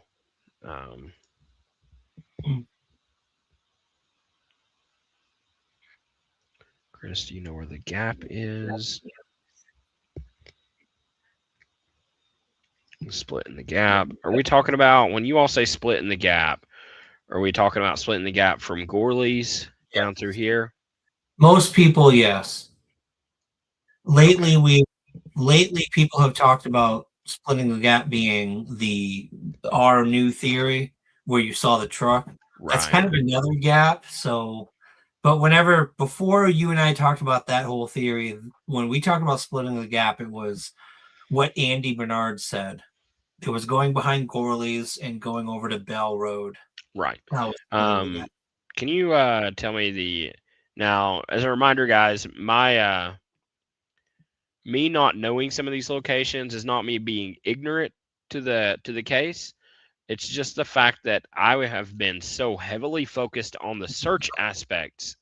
My job was to go in, fly my drone, analyze my images, and move to the next spot because the goal was to find Summer. So can you tell me, Ryan, is this the area where the footprints were found? Yeah, so if you slide over to Gorley's a little bit to the right, yeah, there you go. This is the end of Gorley's. First set of footprints was the bridge that goes to Gorley's property, and you've been there many times. So his driveway has a bridge there.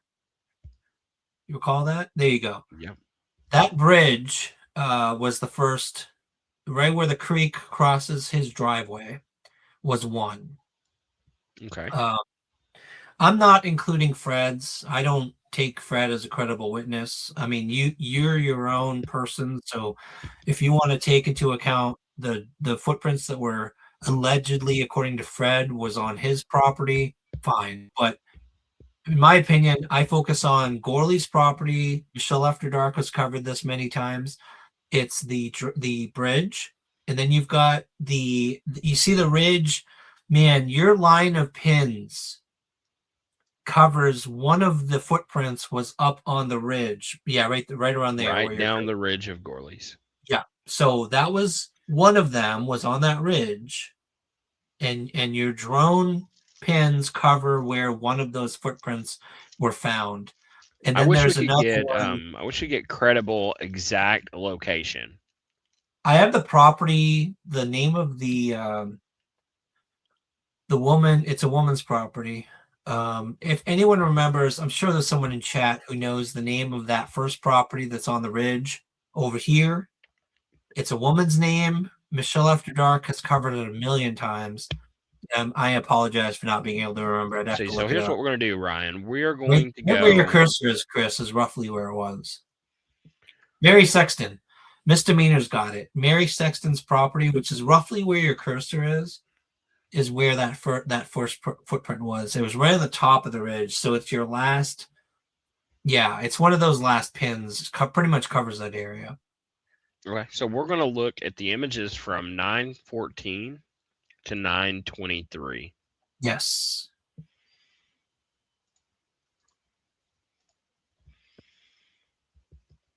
We will be looking at the Ben Hill property, guys. Stay tuned into the stream here. Don't leave us yet. We will go and look at my exclusive images that no one's seen yet of the Ben Hill property from December 12th, 2021.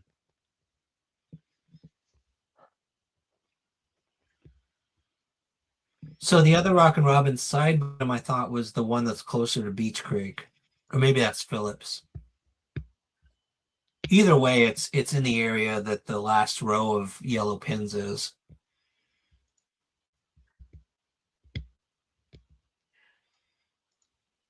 Okay.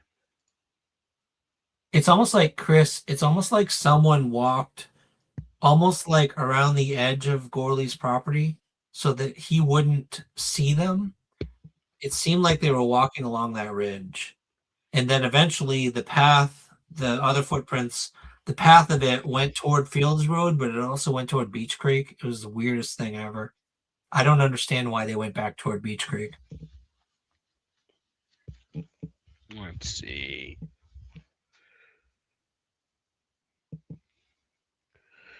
Just a moment, guys. I apologize. I had to grab me a drink real quick.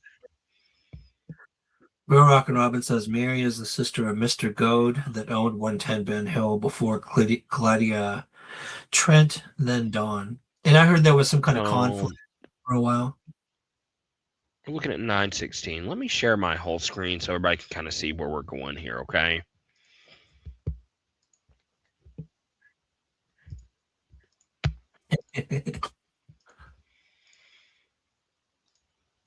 Yes, Dukes. Real Rock and Robin is really good at doing multiple chats at the same time.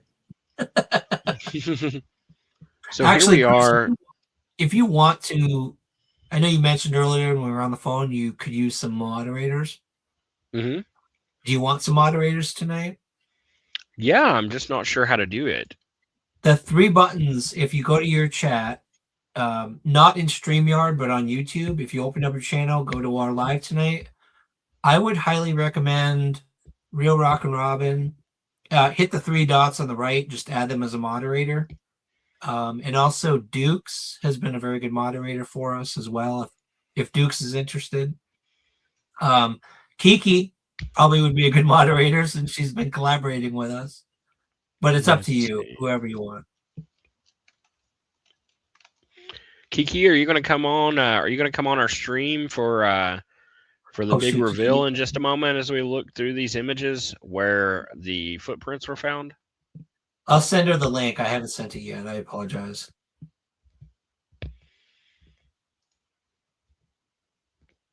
Kiki, I'll send you the link in email.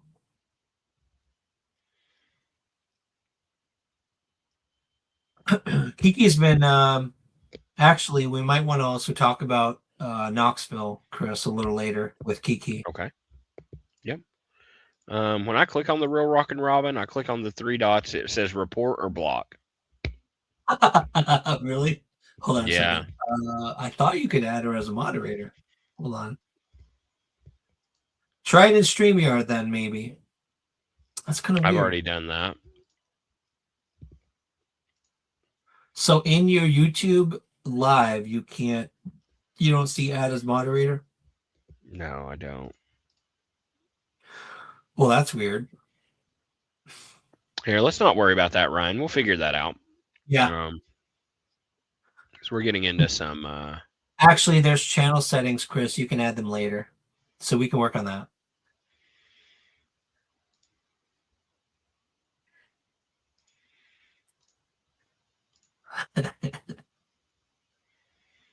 Kiki said her child has her phone. Okay, so again, this is a real important part of the stream here, guys. What we're getting ready to do is we are getting ready to go through images from December. What was it I said? Let's see. December 12th, 2021. Wow. We're going to go over the images. These have no leaves on the trees. We're going to go over these images that have an image in it that is where the footprints were found. And then we are going to be going through an image that is a clear view of 110 Ben Hill Road back on December 12th, 2021. Wow. So buckle up, guys. It's going to get crazy.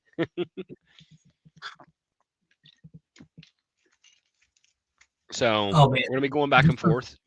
So some of this is fall footage. Clear. Oh, it is. All of it is. Yep. Dude. Oh my gosh. Yep. You'll see it in just a moment. So as we see, we've got this road that's going to go up through here. It looks like a little four-wheeler road, comes down through here. Simpson Road. Oh, you're not sharing. Road comes all the way out through here, and you can't really see it because of the trees on the map here. Yep. Chris, add it to the stage. Thank you, Ryan. Yep, no problem. Stream will get better, guys. I promise you, it'll get better. Perfect. We got Simpson Road that comes down through here, and circles around through here. It's blocked off by the trees there, but it comes in here over to a little property. And we said that the footprints were found right along this ridge here. Yes. So what we're going to do is we're going to start from picture 915. And this is it. We are going to go through these images, guys. Now, it is hard to tell here because this is a top-down image, but the ridge runs right along the middle here, okay? The ridge runs right along the middle of these images, what we're looking at. So, as you can see, there's a whole lot of leaves on the ground, but not a lot of leaves on the trees.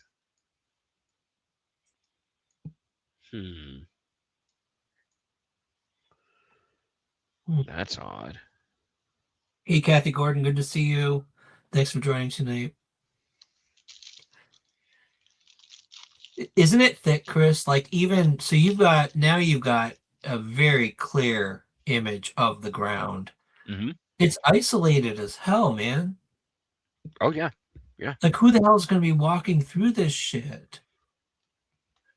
There's no trail as far as I can see. There's not. How would her footprint end up over there? Here's 916 picture. So if we look, right here, Simpson Road that curves around here. So if we go back, we're looking at this. Simpson Road curves around right here. You see that? Yep. Okay.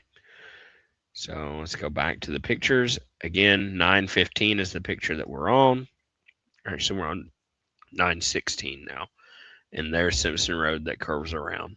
Yep, got it. So we're looking at the footprints being somewhere along this ridge here. Yeah.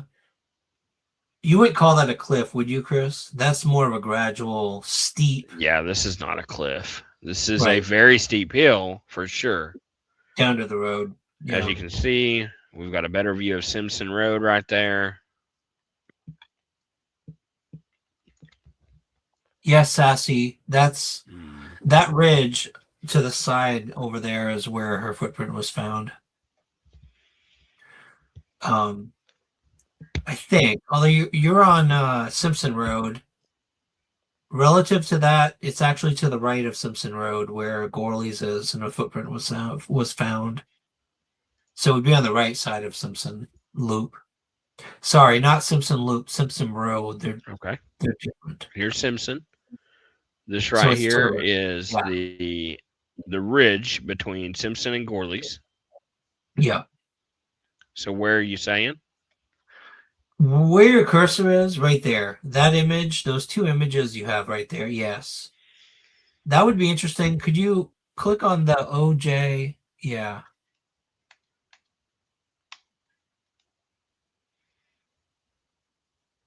It's just, man, Chris, there's nothing out there. It's just Yep. trees. That's it, man. How the hell did her footprint end up there? It doesn't make any sense. It doesn't, especially considering if we go back. So Lynn Hammock, I do want to make a real comment, a quick comment about the prints. Thanks to what we've learned in our canine training, those dogs were basing their search for any sign of summer based on a scent article. They were given a scent article, which I've heard was out of the laundry. Some people say that it wasn't really a good scent article because it was in laundry with the boys' laundry. So take that or leave it. I don't know what to think about that. But they were given a scent article. The canine searchers were given a scent article, which was a piece of clothing that's supposed to smell like summer. And so, and I want to make this very clear because I've heard people say, oh, it was just a child's footprint, so maybe it wasn't really Summer's. I'm telling you guys right now tonight, they had a scent article that smelled like summer. When a dog alerts, sassy. Yes, they did laundry. Okay, I don't know. Maybe, I don't know. When a canine handler is given a scent article, that is supposed to be the article that smells like the person you're searching for. If a dog alerted on a footprint, it wasn't because it was a child's footprint. It wasn't because it was a child's footprint. It was because it had the scent that matched the scent article. So it was Summer Wells' footprint. Now, the only other thing you can get away with is saying, well, maybe she ran through the woods before and her footprint was there a week earlier.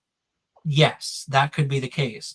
But nobody, if the dog truly alerted on the footprint, nobody can say that it was not Summer Wells' footprint because they're not alerting on a child's footprint.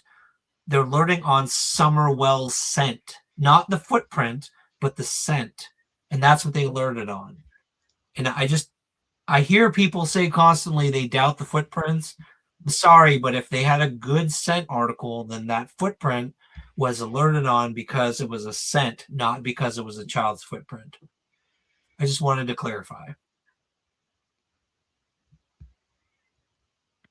Sorry, Ryan's over here going on about all this. I'm over here deep in a discussion or deep in some work here. I feel very passionate about dog scent stuff now. So yes, Baby Kisses. It was the neighbors said they saw the dog alert, or they heard that a dog, one of the search dogs, alerted. And if there was an alert means, and it could be Mr. Phillips, who's closer to Beech Creek, had posted on Facebook that he knew about this alert happening. Whether he knew how to identify a dog alerting, maybe he saw the dog sit, which is an alert behavior, or lay down, which also is an alert behavior. He said he knew that he heard or he saw that the dog alerted, indicated on this footprint. And so there's a lot of things that could make that whole theory fall through, which was Mr. Phillips didn't really know what an alert was, and he saw maybe the dog bark, but he heard that the dog alerted. So I believe it. I tend to believe what he heard, and I think he probably talked to the searchers, knowing the way it was. So Baby Kisses said, I heard it was a searcher that found it. Yeah. The way it works around here, you guys, is a property owner is probably going to talk to the searcher, and I'll guarantee you, most likely the searcher said, "Yep, our dog alerted over there," and that's what Mr. Phillips posted on Facebook. I believe, just like Michelle After Dark does, that the footprints are important and were alerted on by the search dogs. Sorry, Chris, I'll stop venting. It kind of pisses me off when people blow off the footprints because I feel like they're very important. It's okay. So what you all see me doing right now, guys, is earlier I had made a map over here that didn't turn out very good. I backed out and I restarted making that map, but what I wanted to do this time is I want to make that map of the ridge along Gorley's property right here. So I do have those images uploading. It says it's going to be about 4 minutes to upload. Once we get that completed, we can come back over and take a look at a 2D and a 3D map of the area. And that's going to give us a little better analysis. We should have a little better tool to analyze those images along this this ridge right here. But while that's running, we'll go back to look at some of our images here. As Ryan said, it is very thick in the woods. There's not much here. There's a lot of leaves on the ground. Now, I want to remind you guys, this was taken. I flew this mission on December 12th, 2021. So let's see here. So I flew that on December 12th, 2021. June, July, August, September, October, November. So roughly 6 months after summer had disappeared, this was flown. At this point, I was deep in searches with CNC Investigations, and we were searching almost every single weekend that we could get. We were over here searching. So again, within one of these images is where the footprints that Ryan says were found. This is where they would have been found.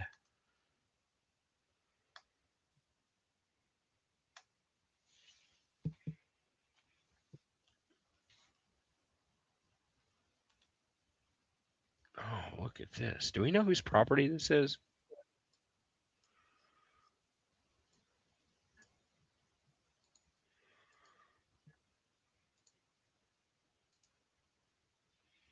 Are you still with me, Ryan?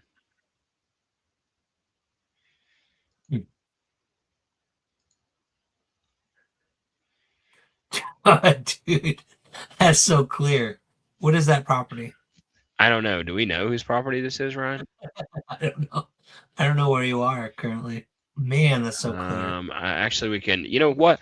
This is what's great about technology. This is what's great about this. This is what's great about the stuff that I use, guys.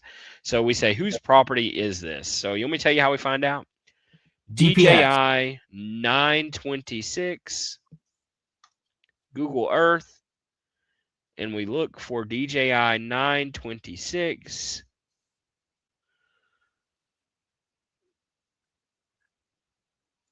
We double click it, and it's going to take us right to the image. Oh, that's so cool.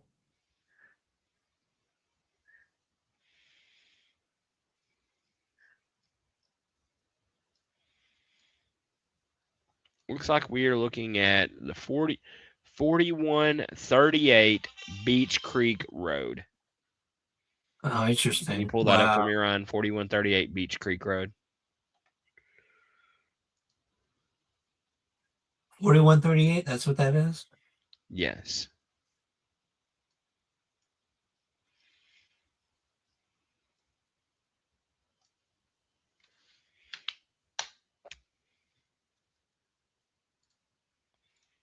All right, that is, let's see.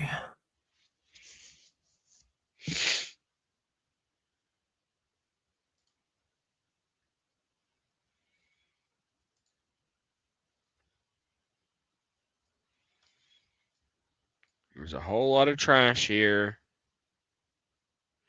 Why didn't I think? Man, I know that we looked at these images back when we flew this mission. That is not far from Ben Hill at all, really. That's just like down Not the at road. all. I can tell you. Yeah. Let me tell you right now. By Oh yeah, I see where that is. Yep. 4138, right here. Wow. Okay.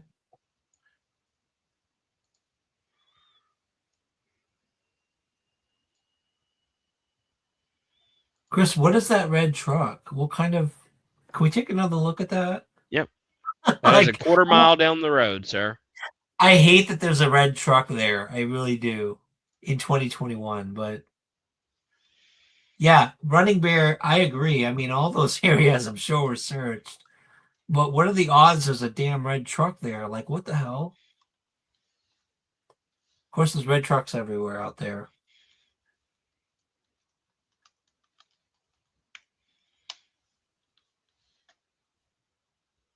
I'll tell you, and the thing with the red truck, look at that, Chris. You could practically read the VIN number. It's just what's going on, guys? This is a one thing I want to say real quick. December 12th, I have a 2021. The people who own this property, I'm sure they were interviewed, because one of the main reasons that Paul Hill was interviewed was because he had a red truck. And from what I've heard, that anyone who had a red Toyota Tacoma in this area, they were interviewed. They were followed up on. So I'm not going to read too much into the fact that there's a red truck on this property, because I'm like 99.9% sure that law enforcement checked in on it. I'm sure. Yeah. You're probably right, Ryan. But the thing is this is how cases are solved. We got to do our due diligence, right? We got to look at this stuff. Now, by no means am I saying we need to go attack this person. By no means. This could mean nothing, right? Yeah. And like Ryan just said, we're sure that they were probably interviewed. I mean, there's a cab, there's not a ladder rack, so we have to take that into account, right? That's what I was searching the rest of the property for. I was looking for that ladder rack.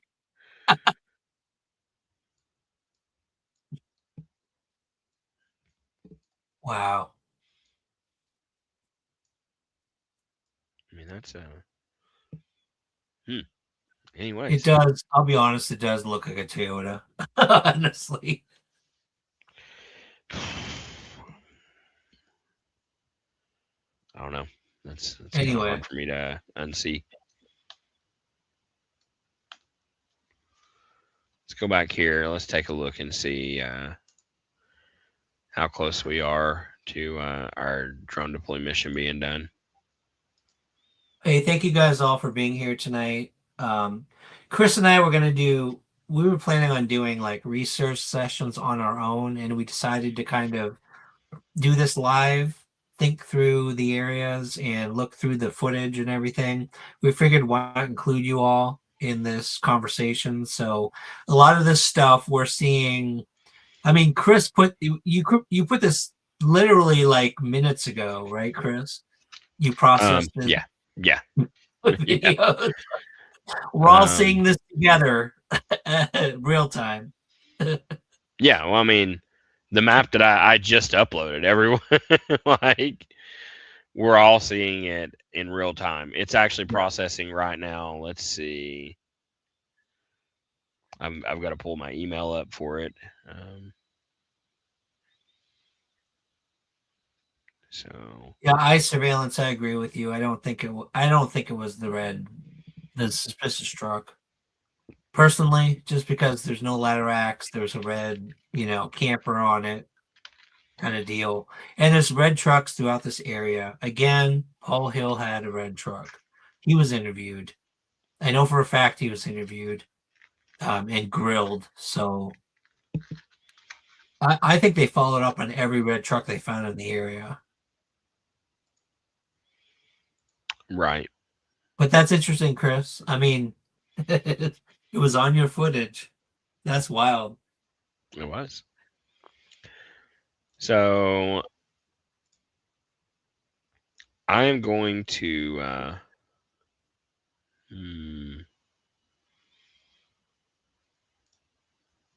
Hey, Dominique, thanks for joining. I'm going to pull that off. Let's see. Karen has an interesting comment. Where's Karen?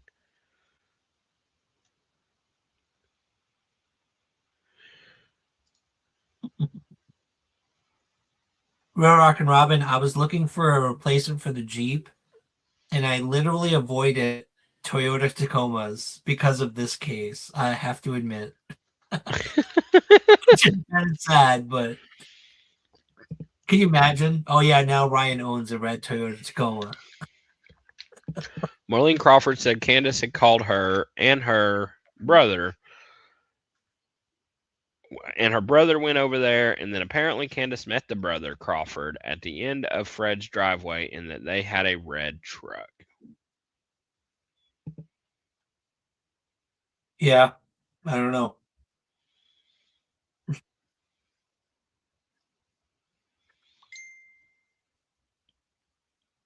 Why I don't know about Marlena talk to the other YouTubers mention having a red truck.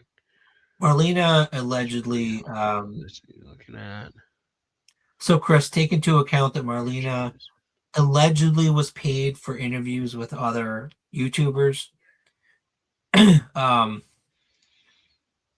I have nothing against Marlena or the Crawfords, but I don't know if I trust the information she shared, because from what I hear, she was paid for those interviews with other YouTubers. So Okay. yeah, take it or leave it. I don't. If she would be willing to interview with us, I'd be interested. But I don't. I've heard that there's active addiction going on in that family, and so you can't. Yep, you know what I mean. You know what I'm saying, Chris, right? Right. I understand. So I turned my camera off for just a moment. I had to grab me another drink, Ryan, and then I know everyone's waited and waited and waited. We're going to pull up next. Share the stream, guys. Share it. Make sure that you're subscribed. Share the link to as many people as you can, because here, when I get back in just a moment, we are going to reveal never before seen image. No one has seen this. An image of 110 Ben Hill Road on December 12th, 2021. The exact image just 6 months after Little Summer Wells went missing. Oh man, awesome.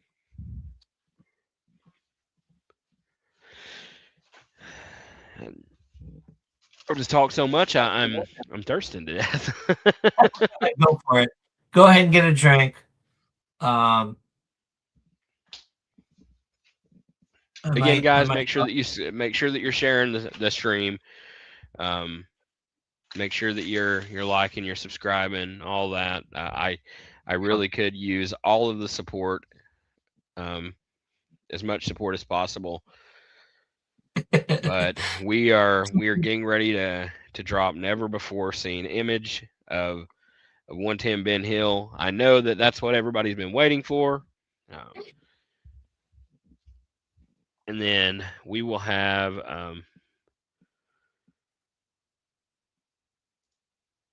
let's see.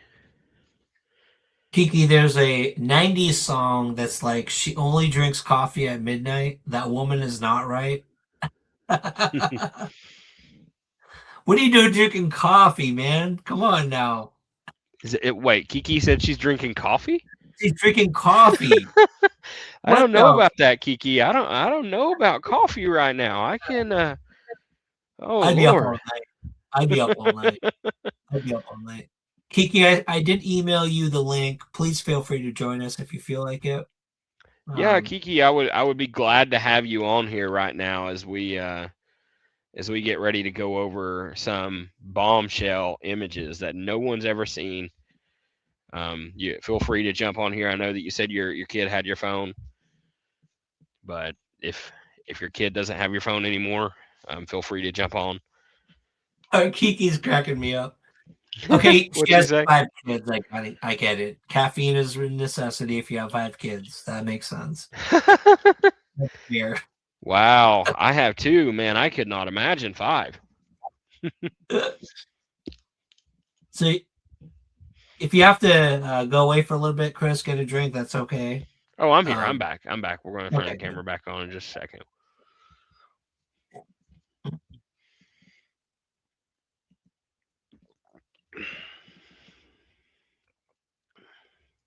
I'll be drinking my Propel, but I don't know if I should show that on stream. There you go. Yeah, I don't know. There's been a lot of conversations, Chris, about DJ Smith. Do you think we'll get into that later? Do you think we have time tonight? Talk about Knoxville. Yeah, absolutely. Okay. Give me just a moment. We'll go over this image real quick, and then we can go into DJ Smith and talk about some Knoxville. Take your time. We got to cover Beach Creek and Ben Hill. Okay, so we're gonna go on here. We're gonna share our screen, guys. And I love you guys. Your screen. Chat's so funny. You guys are awesome. Again, everybody, thank you all so much for tuning in tonight. We appreciate you all hanging out with us. You know, it means so much. I want to personally apologize for kind of the everything being kind of out of whack. You know, I keep forgetting to throw things up on screen. I apologize. This is the first time that I've ever hosted a live stream. So please bear with me, guys. I really appreciate it. Oh, Chris, you're doing awesome. Don't worry about it. My dad is on a cruise. Thanks love cruising. I love cruising. Thank you so much, Kim French. Thank you so much. So we're going to add a stage and... Yeah, if I drink coffee, I'll be up all night. I just knew. So, as you can see, we're going to go here, DJI 0072. And just to show you all, just so everyone knows that I'm not BSing you here. 0072, let's see. All of these images, where we go, there's 72. All we got to do is hit properties here. And this will show you all of the information about the image. And you can see here that this image was created Sunday, December 12th, 2021 at 2:37 p.m. Excuse me. So here we go, guys.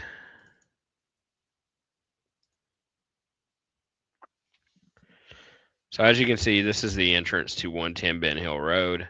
This was December 12th, 2021. That's your driveway, isn't it? It is. Again, yeah. Please bear with me, guys, if I get emotional talking about this, looking at these images.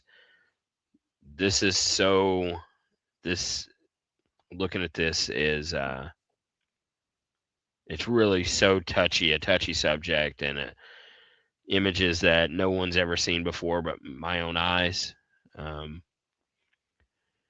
And going back and just looking at these just makes me so upset, knowing that if you'd have told me when I was taking these images in 2021 that we would be sitting here in 2026 and Summer Wells had not been found yet, yeah, I just wouldn't know what to think. I really wouldn't know what to think. Chris, you were literally on that property multiple times, weren't you? Yes, sir, I was. I don't think people realize how much time you spent on that property and with the wells. Yep, absolutely. A lot of time. A lot of time, Ryan. So we'll zoom in here. We'll analyze this image a little bit and take a look. Wait, You wait, got the wait, two Chris, barrels out Chris, front. Chris, Chris, Yeah. Chris, hold on, dude. I know you're all about the drone footage, and that's good. I think that's good, but is it okay if we talk a little bit about your experience with the wells? We don't Sure. have to. Okay, good. Thank you. Because I think it's important. I know that you are a very technical, very focused person. You were focused on the searches, and that's good. Oh, But you also had more interactions with Donnie Candace. Kiki! She finally joined. Yay! Hello, knock Ryan. knock. Ryan, I got to stop you for just a second here. Okay. Let's pull up this comment right here. Okay. Dukes, I'm just curious who the person is that you say drove up on someone. Because I've told Ryan, do you remember me telling you who drove up on me? Mm-hmm. So go ahead, Dukes. Do you remember who it was?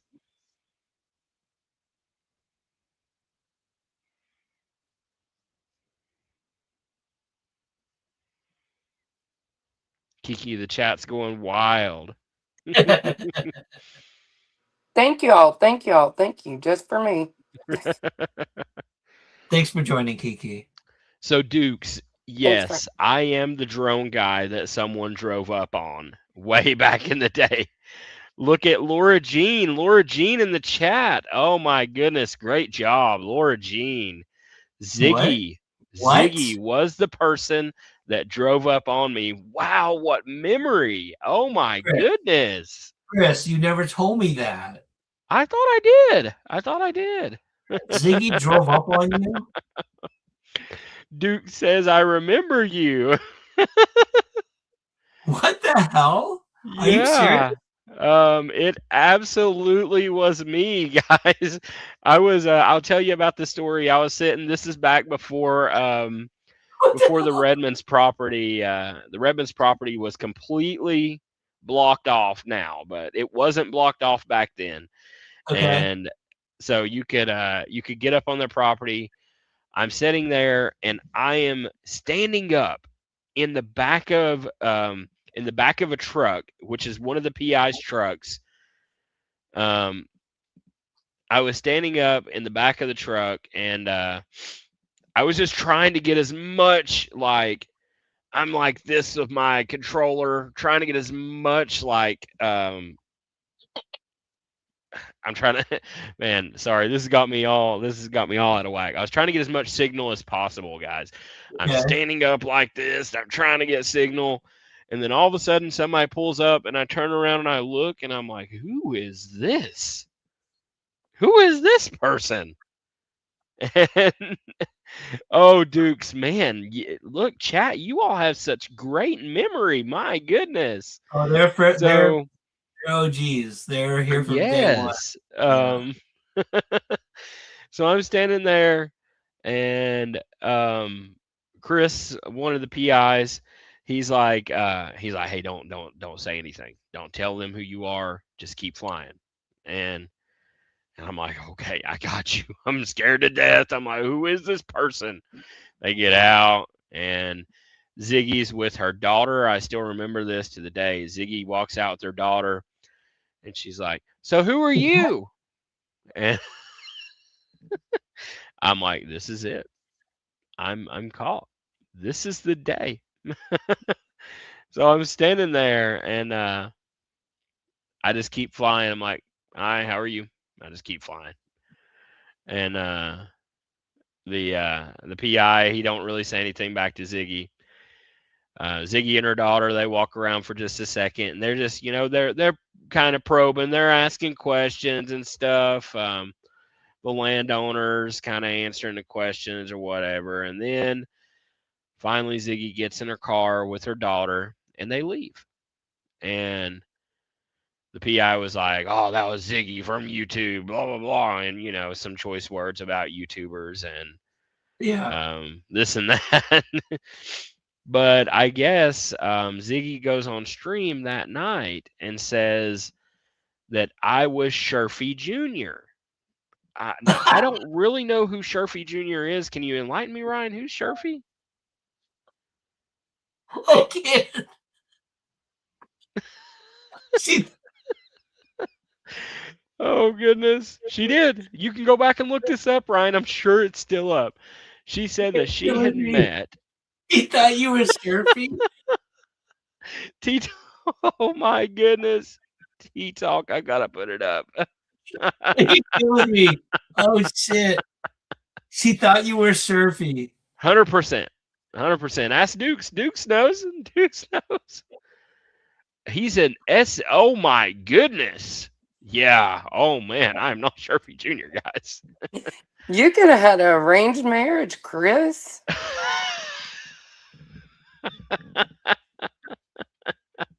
Oh, Absolutely. You know what? I'm going to have to be quiet, guys. I'm going to have to plead the fifth on this conversation because I do not want to hurt anyone's feelings. I am so sorry. Ziggy, if you're out there and you're watching this, it was this old guy that you ran up on. I'll be glad to say hello at this point. Surprise, surprise. Oh my So, yeah, God. Ziggy ran up on me.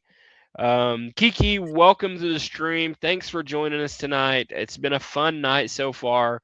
You joined at the right time. We're getting ready to go over never before seen images of 110 Ben Hill Road on December 12th, 2021, just a few mere months after Summer went missing.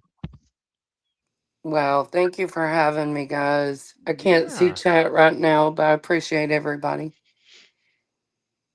So we're going Oh to my go God, ahead. Chris- We're going to go. Chris, I'm going to call you Surfy from now on. I do not. I swear, Ryan will not be allowed back on my stream, guys. I apologize. Oh, that kills me, So, man.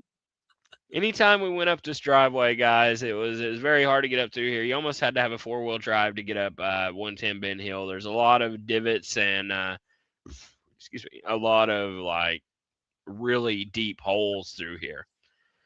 So we're gonna move on to the next image here. Ryan, if you can keep an eye on chat for me, I'd really appreciate it. I'm trying. So now we go a little bit further. You can see there was a bus on the hill when we were there back in 2021. I'm gonna zoom in on this.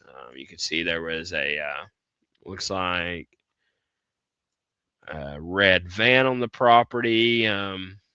The tailgate of what looks like a truck. Maybe an old gas tank or like a fuel tank of such. But again, we can focus. Here's the truck, guys. Don't ask me how they got a truck way up on the hill here. I've always wondered that. They just take a crane and drop it up there. I don't know. Then we've got another truck here, guys. Another truck. Doesn't look like it's got the engine in it. And Chris, Gotcha. something I'm very interested in that nobody can answer for me. mm-hmm. There's been some kind of speculation, but there's a video, okay, and it may mean nothing, but there's a video that really bothers me that Don Wills does on Facebook. It's Okay. been deleted, and I would have to go find it because another creator still has it up. He's videoing the property, and I done a small video on it and slowed it down. Could mean nothing, but there is a red flatbed diesel truck going down the road with a trailer on the back of it, and he is videoing that truck. If it has relevance, I don't know, but I always wondered what that was about. This. Oh, is that the red diesel truck story? I would have to see this video. I've heard about it, but I thought it was elsewhere on Beach Creek. Go, girl. Yeah, I would have to see that video. If anyone, Ryan, if you have that video, you can pull it up, or Kiki.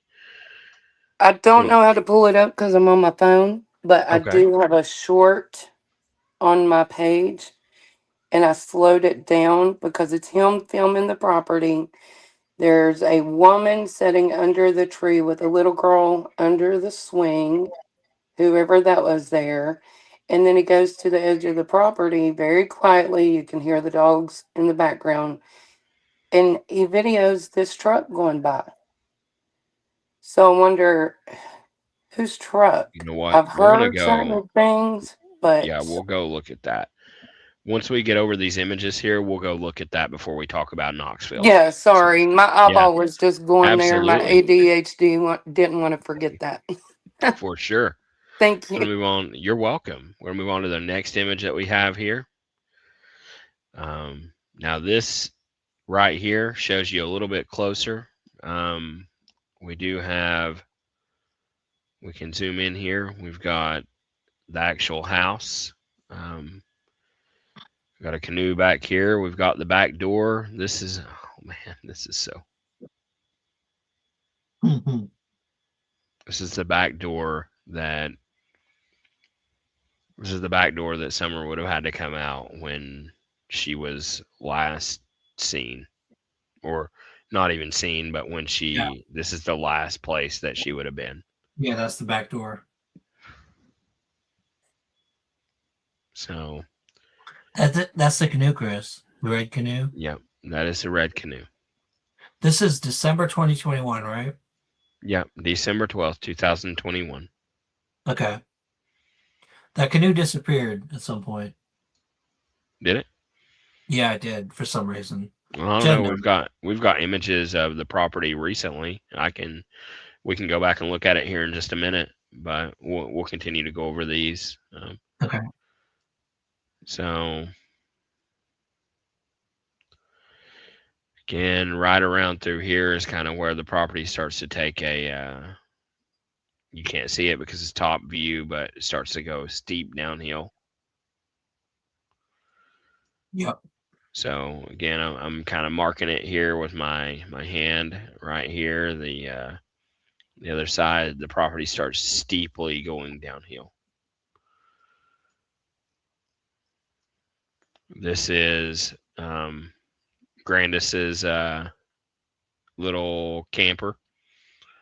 This is what she stayed in, and it would have been right out here somewhere that that Summer or that Candace and Grandis were planting flowers with Summer before she went inside.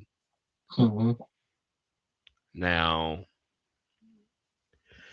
I'm going to leave this right here for just a moment for you all to take a look at. This is where Grandis and Candace and Summer were planting flowers outside of the little camper when Summer decided that she was going to get up. Follow my hand on the screen, guys. She's going to walk over here. She's going to go inside. That's the front, Chris? This is the front door. Yes, sir. Okay. She's going to go inside right here. She's immediately going to go over, get underneath the whatever it is, but the stairs that are really weird stairs underneath. It's like underneath like the counter or something. Yeah. Go down the stairs. She goes into her the basement room. And this is where we don't know. So we've got line of sight. If they're right here, I don't know, Ryan, Kiki, what do you think? It almost feels like they've got a line of sight of this back door. No, not really, Chris. Okay. That corner of the building, in my opinion. So if that green stripe overhang, that's the back door, right? It is, yes. Okay. If she came out that and went directly right and down toward the road, say she's following a dog, she's chasing her dogs or whatever, I honestly don't think that they would be able to see her escape out the back door. Do you have a different opinion, Kiki?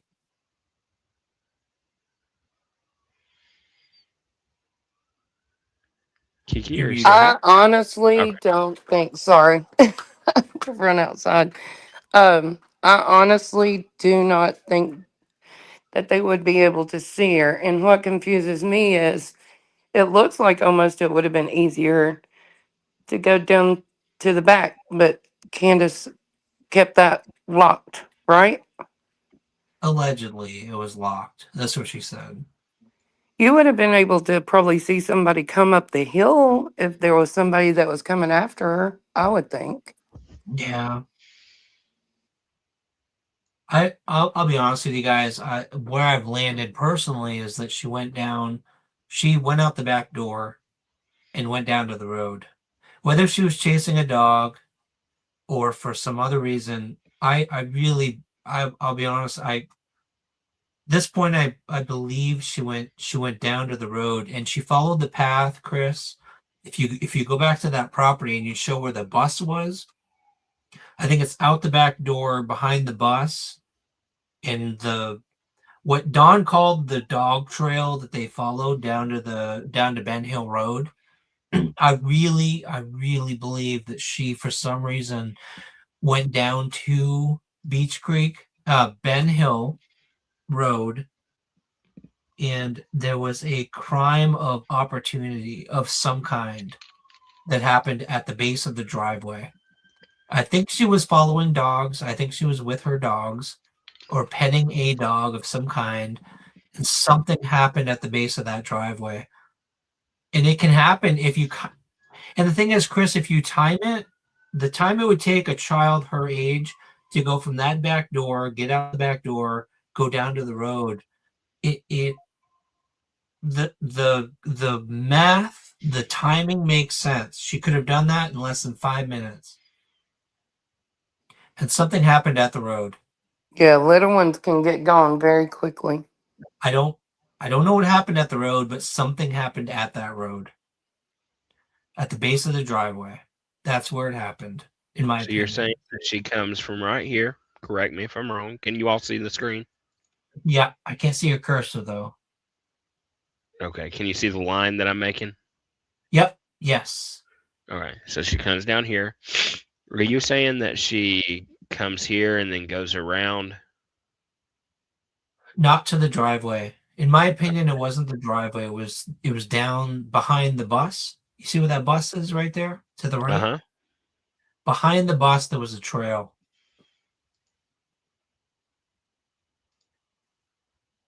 And she followed the dog trail. Maybe it was a dog down to the road.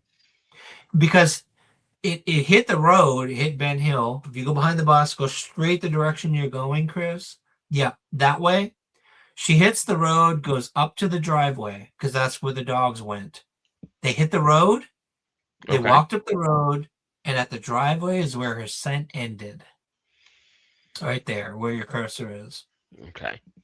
So that's Whatever happened, 0.05 happened miles. Yeah, in my opinion, that's exactly where it happened. Whatever happened, happened right there.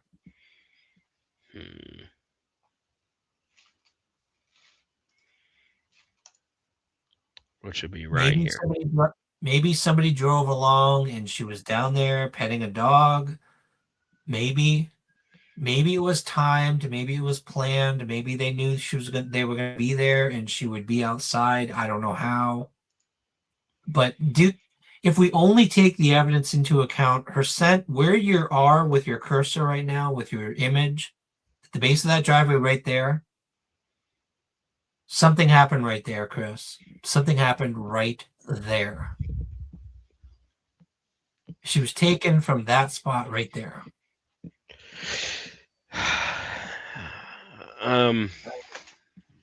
You know, that is what a theory. You know, there's multiple theories in this case that we can think about. There's the idea that of an abduction, where we say someone came, they planned this abduction, they took Summer, and it was planned out. It was this huge thing. And then there's the idea of that foul play occurred. And then there's another theory, and the theory that you just went over was a crime of opportunity. And Ryan, the thing is with the crime of opportunity here, and what would make this theory have to work is Candace said that Summer had went inside, and how long was it that passed?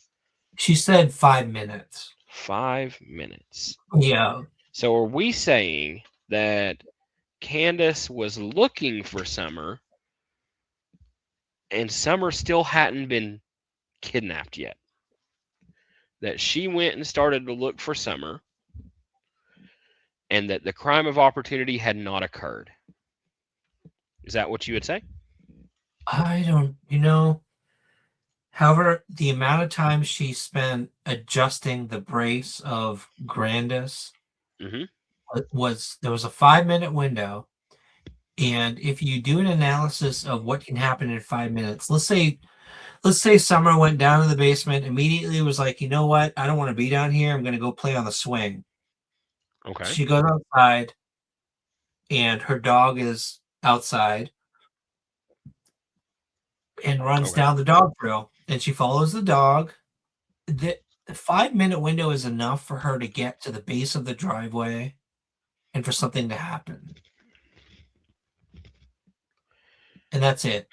And no, so Dukes, the scream that Jody Sue Brown has reported to the media, the law enforcement has said there is no credibility to the scream. That has nothing to do with the case. Yeah. I don't know. And a scream, I mean, I've laid awake at night wondering about this, and this is kind of pathetic. Honestly, this is how much I think about this case. But like the other night, I was laying there going, "What if it wasn't pathetic? If there was a scream, if there was a sound, a high pitched sound, does it necessarily have to be a scream? Could it have been screeching tires? I don't know if you guys have ever heard somebody about to hit something and they slam on their brakes, and the sound a car makes when it's screeching on tar. Okay. It sounds like a scream. It does sound like a scream. And I just keep going back and forth on was it an accident down by the road? Something happened at the base of the driveway. And I'm never gonna, I guarantee you guys, when the truth comes out, it's going to be something happened at the base of the driveway, whether it was somebody hit her or somebody took her. And there's the whole thing. Karen, we did a full interview with Karen. Hopefully, if you guys haven't seen it, I hope you check it out. We interviewed Fred Hill's sister, and she talked about the bicycle that was picked up at the base of the driveway. Fred made his sister pull over on the side of Ben Hill Road, stop the car, stop the van, whatever they were driving, get out and grab the tricycle that was Summer's. This is before she went missing. And the sister was like, why do you care about a little girl's bike? Why are you throwing that in the back? And he said, allegedly, again, I haven't talked to the sister myself. This is from Karen. She said, her sister said that Fred said, Dawn knows what it means. Dawn knows what it means. So was that a day where there was an opportunity where she was at the road and he used the bike as an opportunity to grab her? The bike was eventually, Chris, this is the crazy thing, man. The bike was eventually, the little tricycle was eventually found after she disappeared, and it was found near a burn pit on the property. They found this bike almost like it was taken at one point, and for some reason it was discarded of later after she was disappeared. Like it was used as maybe it was used as a way to draw her in, to lure her to a vehicle. I don't know. These are things that keep swimming in my head, and I don't know what to believe, but I do know something happened at the base of the driveway, and it's messed up. Something's messed up, and I don't know. I don't know. Two things that concern me: if someone took her, if she chased the puppies, the thing is, wouldn't the puppies make a lot of noise? Number two, Jody Sue, allegedly, she spoke this on YouTube, said there was a truck door. She heard a truck door. How do you distinguish from a truck and a car? You can, but without seeing it. Right. Just curious. And my phone's about to go dead, guys. I'm so sorry. I will have to jump down. I will continue to watch. I'm sorry. That's okay, You're Kiki. fine. Thank you so much for joining us, Kiki. I appreciate you coming on. You're Thank always you. welcome to come on the live. It's been a pleasure talking to you. Yes, sir. And Thank you so much. I appreciate it. And hopefully when things get a little settled in my life, I can come on more often. yeah, thank Absolutely. you. Thank you. Bye, guys. See you, Kiki.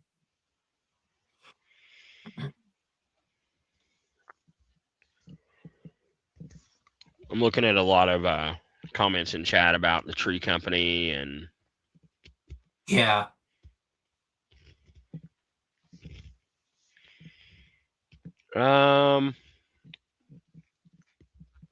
one thing I want to go to. Where was the cornbread mafia mentioned at the first time? Yeah. Who mentioned cornbread mafia? Do you remember? Um. Oh, what's his name? The TV I want celebrity, to. Yeah. Oh, Dr. Phil. Dr. Dr. Phil. Phil. Yeah. Dr. Phil don't know what the heck he's talking about, guys. There is. I'm gonna hate saying this. I'm gonna burst a lot of people's bubbles here. There is no such thing as a cornbread mafia. Sorry. The cornbread mafia does not exist. Mm. We would know. I've lived here my whole life. Now, is there people that grow weed, people that make meth, people that do, craziness up in the woods? Sure. But there's not a cornbread mafia. There's not a group of these horrible, bad people. This man in Kentucky really was supposedly a cornbread mafia I mean, guy. there was, right, in the 1980s, supposedly, Right. like around Um, marijuana or I whatever. don't I don't doubt that maybe a cornbread mafia is what people refer to some people as the cornbread mafia, but it's not. The cornbread mafia is not something that people I don't know. It's not something that we hear about around here, right? Do you, Ryan, do you hear about the cornbread mafia a lot? But no, I've only heard about the marijuana group. They're like, Okay. small scale, local, almost like how the moonshiners used to be, and they're just growing pot, kind of, if anything. You know. Right. Um, let's see here. So I want to go back to sharing the screen. I've got another upload here.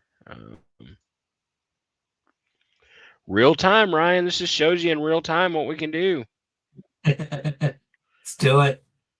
We're over here doing real time work on the case, guys. Real time work on this case.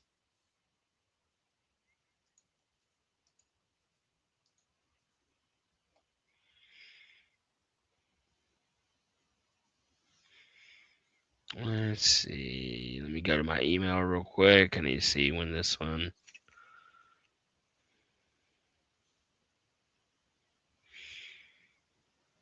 Summer.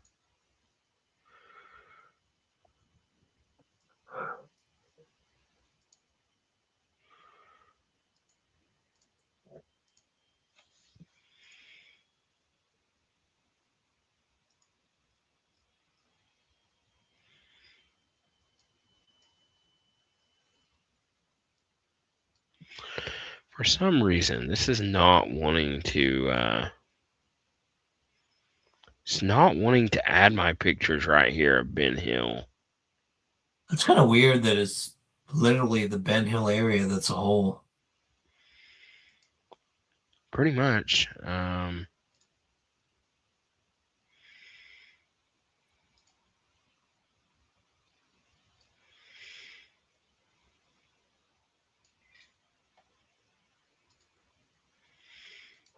Could you switch the screen share to like change your layout to the screen share being larger?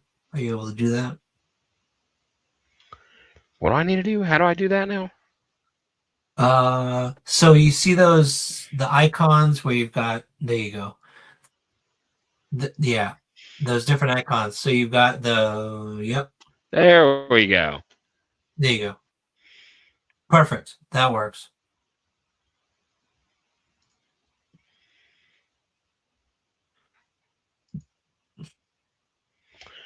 Now, what I wanted to do, if we look here, I wanted to go like 56 through 70 is the pictures that I Can need I, to be can I uploaded. just add a So, quick question while you're searching, Chris? yeah.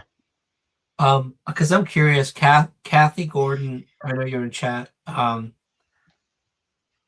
and I were really interested in the what is it, Jackson City or the Panther Creek Park. And we were interested in that area because under Candace's background, she's listed as living in that area for like a full year in 2022. And I think I'm sorry, Kathy, if I'm completely off base here with you being part of her being in that area, if you were helping her out at the time. But my understanding was that you were, and Real Rock and Robin, stop.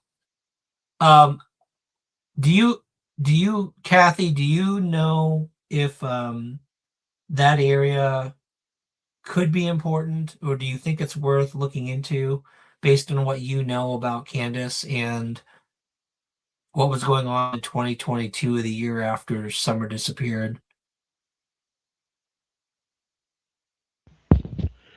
So, if And you see no here, no disrespect, because I know that you were involved pretty deep, and I'm honestly looking for any advice, any insight on anybody who knows anything about what was going on after Summer disappeared. So you don't have to share if you don't want to. what was it you said? Kathy was I apologize. I had to move plug my headset in. It had beeped on me that it was going dead. So I missed what you had asked. I apologize. I was asking Kathy because Kathy was pretty involved with Candace for a while.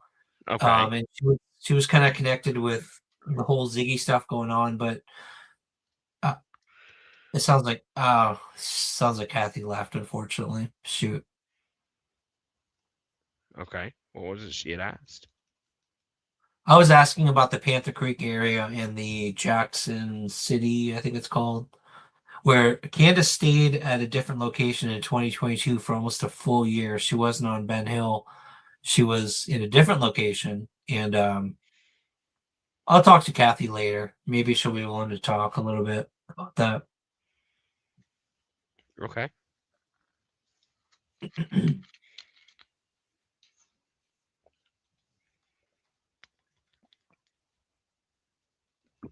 So we're gonna kind of go. This right here is right below Ben Hill Road. Again, this is December 12th, 2021. Um, if we take a look, we've got this creek. This is that shed that everybody talks about. They said that Dawn ran down to the shed. You know what I'm talking about, Ryan? Mm-hmm.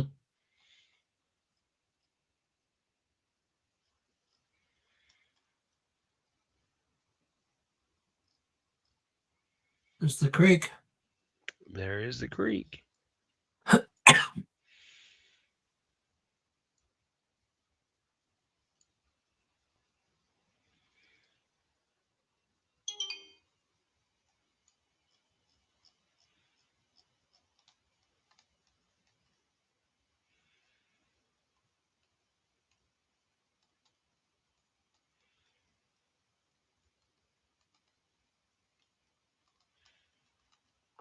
Okay. Let's see. We're going to go back to 72.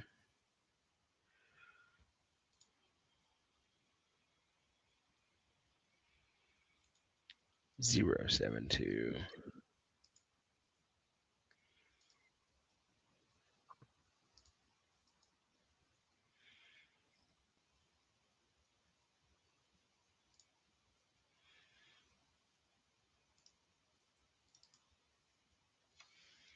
All right, back to these images. We had stopped right here.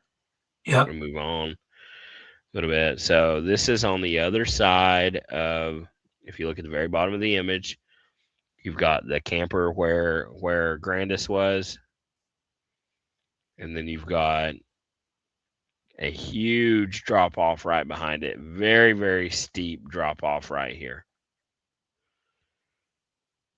Well, you've seen it before, Ryan. You've been there. Like, this is Yeah. a steep drop off on this side.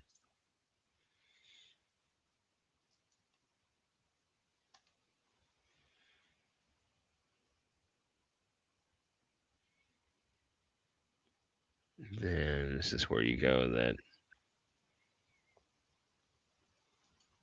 let's see.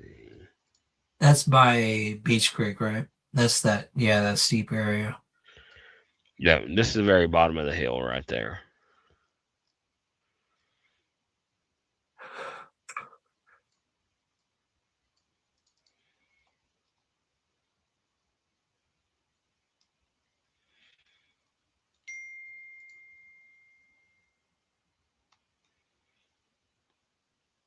So here you go, guys. Yours truly.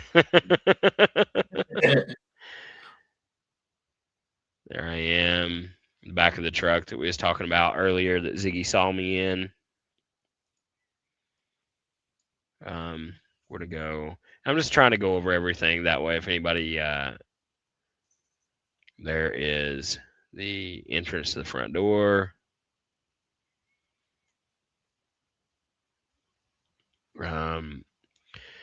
Chat's gonna blow up. They're gonna want to know who this is, and I don't know, guys. I can't. I have no idea.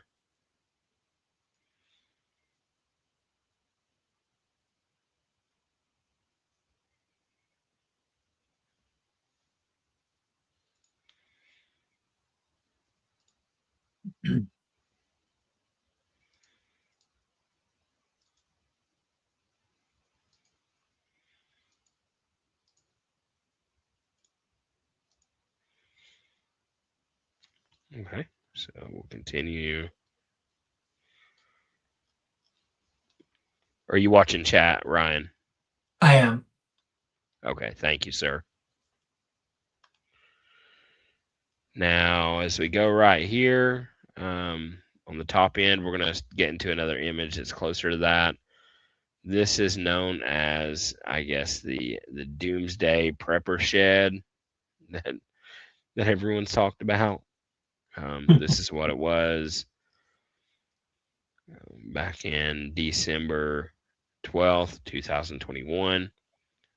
There was, I have seen the inside of it when I was there. Then it was just exactly what we said. A lot of prepper stuff in it, a lot of canned goods and stuff like that. That's the shed, huh? That is the shed. Yes, sir. Right there in the picture and right there in the picture. Yeah, that's a big building. Oh, yeah, it's a pretty big building. There's a lot of barrels of stuff in there.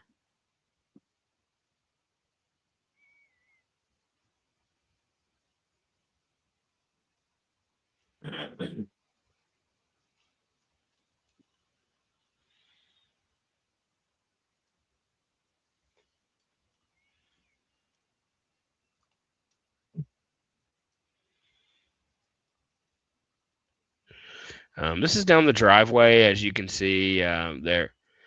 The driveway, up and down the driveway, was just strewn out with kids' toys and stuff. Once you came up the driveway, it was up through there the whole way up. Hey, Chris. Yes. We got Chillbilly in chat. So Chillbilly has been on the property and saw a lot of the prepper barrels in that building you're talking about. Yes. You've been on the property. Do you think that law enforcement searched those barrels? The prepper barrels with like rice and shit in it? All I can say is I swear to God, I hope they did. Yeah. I could not imagine them not. I mean, a dog, I'll tell you, a dog could sniff a barrel full of rice that had something hidden in it, and it would identify that there's something in it. If they used cadaver dogs, but I don't know what they used. I don't know what technology they used. So it's a good question. Yeah. And Thanks here's for the joining, biggest Chillbilly. thing. One big thing for me, Ryan, that you got to think about is Hawkins County is a small department. It's not very big. And Yeah. I would imagine that Hawkins County doesn't have a huge budget. Right. And so you got to wonder if early on in the search there wasn't mistakes made. I mean, I hate to say. What'd you say? Like things overlooked, kind of rushed. Yeah. Yeah. You just got to wonder. Melissa says, I'm local. They had search dogs. And I would assume they did. Hopefully canine HRD certified dogs, I'm assuming. It's in the early days of a search, though, so it's hard to know what they were using. Right. And a lot of these dogs are dual certified, so, yeah, good point. T-Talk, good point. TBI was involved. They do have a big budget, and they would use the correct resources, I would think. So can we look that up, Ryan, and see at what point was TBI called in? Can we look that up? Good question.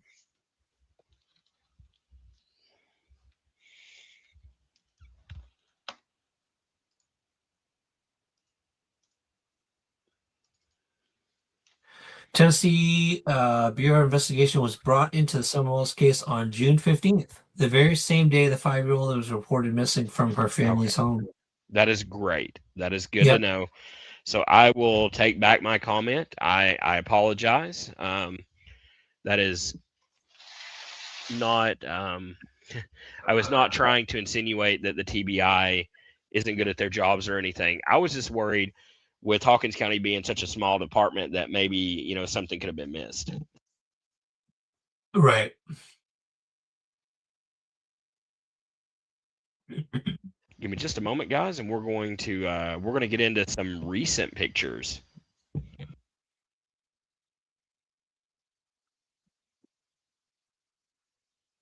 And honestly, Chris, to kind of confirm, though, what you're saying is, I know with the Layla Centinelo case, there is collaboration with TBI and Kingsport PD. Right. However, information flows in to Kingsport PD, and it's not necessarily all shared immediately.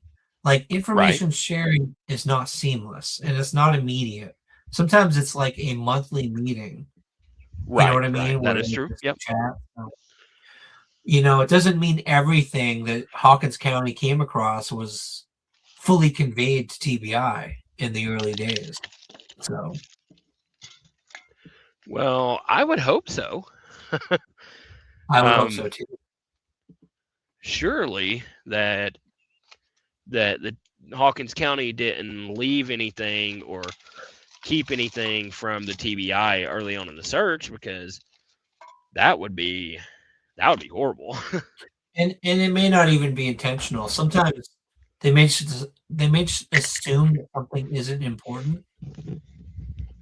Right, That if right. you know what I mean, if TBI got a hold of it, they'd be like, "Hell, holy shit! Like this is important." But it's being screened through Hawkins County, so you never know. And they were getting thousands of tips as well. Yep. They were. That's got to be hard. Let's see here.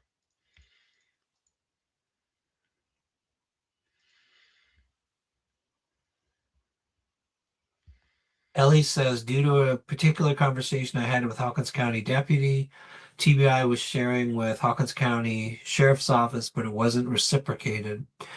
So there was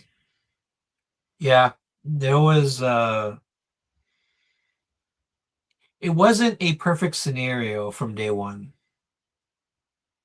You know what I mean? The Right. communication between the Yep. two. Oh.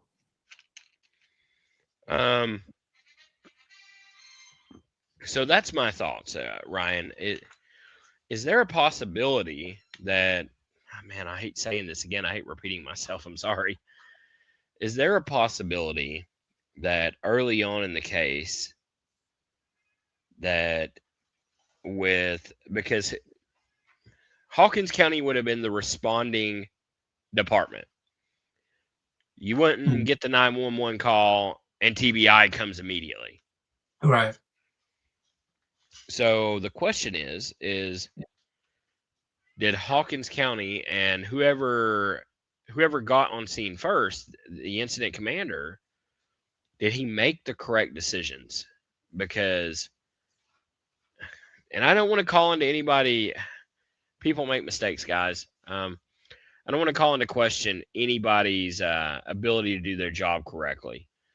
But, did Hawkins County, I mean, if you look it up, they had never had a case like this before.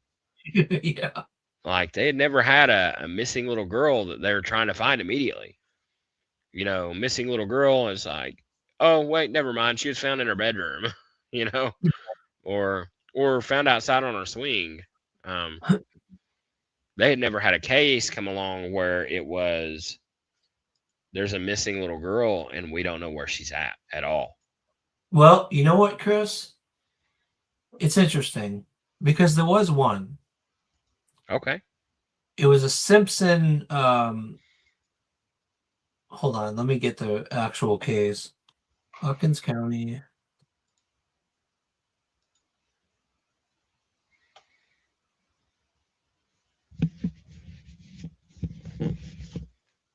Gary Simpson. And he kidnapped and sexually assaulted. I hope I can say that. Carly Trent. Thank you, Chill Billy. Carly Trent, right, was abducted by Gary Simpson. And the way that Hawkins County handled it was so different, Chris. They were calling the public to contribute. They were calling the public to help. They wanted as many people searching as possible. And eventually, trying to remember the details. I'm sure some people in chat know better. I read the news article like months ago. So there were people who found the encampment. They found Gary Simpson and found her. They recovered the little girl. They saved her. And it was an amazing collaboration of Hawkins County, the public, people searching, and turning up where this guy was in the middle of the woods somewhere, which is wild, Chris, because it kind of matches our current theory, right, of an encampment kind of scenario. It was an encampment scenario, and they showed up. Hawkins County showed up. They found this guy, and they recovered Carly. They recovered Carly. So all of a sudden, you've got an almost not identical, but a very similar case of a little girl, a little blonde girl. Carly was blonde too, She was the ideal target for this type of scenario. All of a sudden, in the Summer Walls case, very similar case, and instead of asking for collaboration and support and everybody working together like they did with the Carly Trent case, Hawkins County Sheriff Ronnie Lawson was like, "We don't need anybody helping us. We've got this. Back off. Stop supporting, stop searching. You know, if you want to search your own property, go for it." It was completely different. It was like night and day, Chris. The response from Hawkins County when you compare these two cases, Carly Trent and Summer Wells. And to this day, I do not understand why there was this really weird shut down community searches. We don't need the community to help us in Summer's case specifically. And it's very suspicious. Like there's more to the picture. There's more to the story. And I don't understand it. I don't know. I'm not going to speculate. I'm not going to accuse the sheriff of anything, but it just doesn't make sense. Very different response. Yeah, something doesn't make sense. I agree. You know, I agree. So I'm gonna pull up. Let's see here. I know it's getting late. People are probably like, man, when are we gonna get off of here? I do have to ask. Sassy had put in the chat and said, "You two are detrimental to finding Summer." Was that a typo or? it depends which Sassy.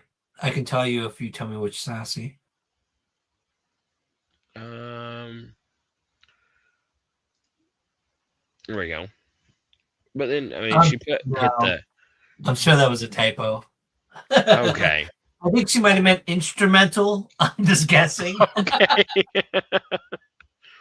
Okay. Maybe. I don't know, but we'll see. Her comments have been great, so I'm sure it was just a typo. Not a typo. No. Sassy, I'm curious why you think it would be detrimental to actually search on the ground for Summer, and do active drone searches when nobody else is searching. Please share. This is we're an open, you know. We'd love to hear your thoughts.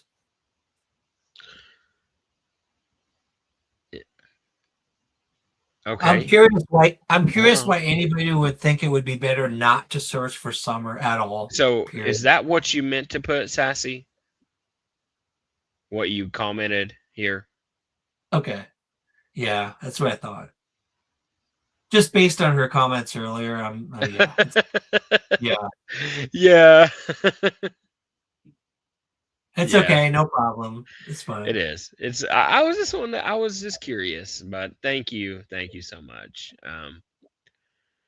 It's okay. It's okay. Don't hang your head. It's all good. I can barely hold my eyes open as we speak. It's so late here. Yeah. That's the point. Is I'm glad that you think that we're instrumental in finding Summer. Thank you. I want to be. So let's go. We're gonna pull up some images.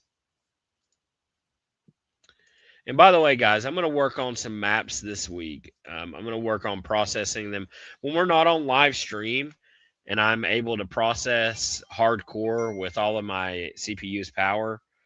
I can process some good maps, but I was in a rush and I needed to get them done because I wanted to show you all as much as possible.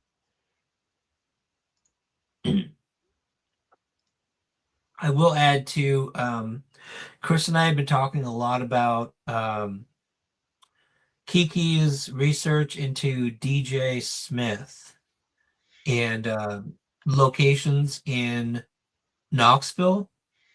And Chris and I are really interested in the hotels, the sketchy places that people meet in Knoxville to do deals, stuff like that. But also, if anyone out there is a good researcher, and I've I'd like to consider myself a good researcher, but I've been struggling on the 2021 location of Mr. Smith.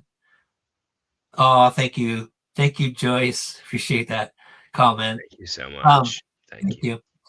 If any of you can help with identifying the residents in 2021 of Mr. Smith, send it privately. We're not going to dox the guy, but we want to know the good search location in the Knoxville area for that time period. So we'd appreciate that support. I'm struggling in that area. I'm really having a hard time finding the location he was residing at in 2021. So if anybody can help, please do. So I want to show you all a as far as what we done with the PIs and our missions. Most of our missions consisted of flying RGB imagery, just a 20 megapixel camera, and what we would do is we would map out the area, and then we would put those images into a program called Locate, LOC8. And what would happen is you would get an image that would pop out roughly just like this. So, and what it would do is this image would point out anything that had pink in it. So if we're looking at this image, this was a Locate at the time. It was pointing out this right here. Now, when we were doing our mission, this was a huge target on Bell Road. When I seen this pop up, I just couldn't believe it. I thought, this has to be checked. I need to go out there right now. I got back in my car that same day. It's 6 o'clock, 7 o'clock in the evening. I drove straight to this location on Bell Road, and I drove straight to what ended up being a trash pile. I can't say I was disappointed because I didn't want to find somewhere like that, right? But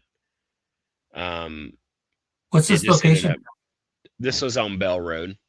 Bell Road, okay. Yeah. Wow. Yeah. This was this is Gorley's property. Oh, no way. The end of his property is right here on Bell Road. And then is that where the trash pile? The trash pile was right here on the red mark. Okay. Yep. That Bell Road location, not far from the gap behind Gorley's, there's a turnoff point that I would like to go out there with you in the fall. Right where your cursor is, actually. Yeah. There's a turnoff point that I drove out there once with Andy Bernard, and we found masks that people wore in 2021 at that turnoff point. It was really weird. And just off that turnoff point, if you go into the woods, there's a place called Possum Hollow. And I would love to be able to use your technology to scan that deep. It's a gorge. There's a dark area in the woods there that I almost think there could be a cave or something in that area, but I'd love to be able to search that with your technology. Just, I mean, we've proven already that you can identify cave openings, so we'll know immediately. Right? Yep. So. Yep. Absolutely. Let's see here. Hey, Glenn. Good to see you, buddy. Hope the show. Glenn. Hello, Glenn. How are you? Thanks so much for Glenn for coming out with me one of the days I went out to Warriors, and Glenn showed up. He was great. Yeah. Glenn just played a show tonight at the Gray. There's like a block party that happened tonight at the Appalachian Fair, I think. That's what it was. Right. So his band played tonight, so he's got to be exhausted. Thanks for showing up, Glenn. Appreciate it. So, this person, Baby Kisses, says in December it was dark already. It absolutely was. So, 7 p.m. it was dark. I did not care. when I saw this image come across my program, it could have been midnight. I was getting in the car and I was driving to Beach Creek. I didn't care. When I seen that pop up, to me, that was such a good hit on an image that it had to be checked right then. There was no waiting. So yes, it was dark at that time. So let's go. Let me pull up. I'm gonna pull up the recent.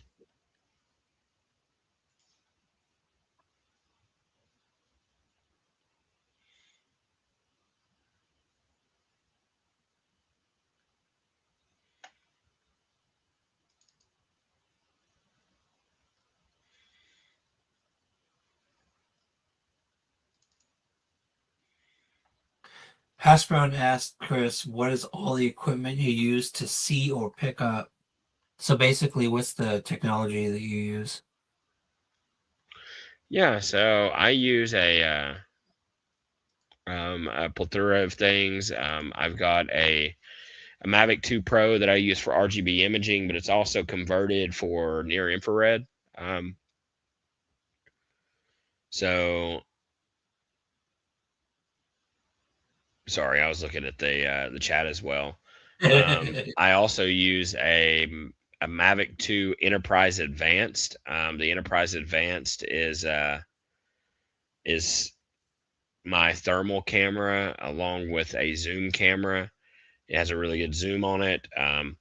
I also use a Matrice 200 with a Matrice 200 with or 210, sorry. Matrice 210 with a converted near infrared camera that is also used to look for ground disturbances or like old what would be anything that had been buried in decomposition in the ground for a while. We use that for that as well.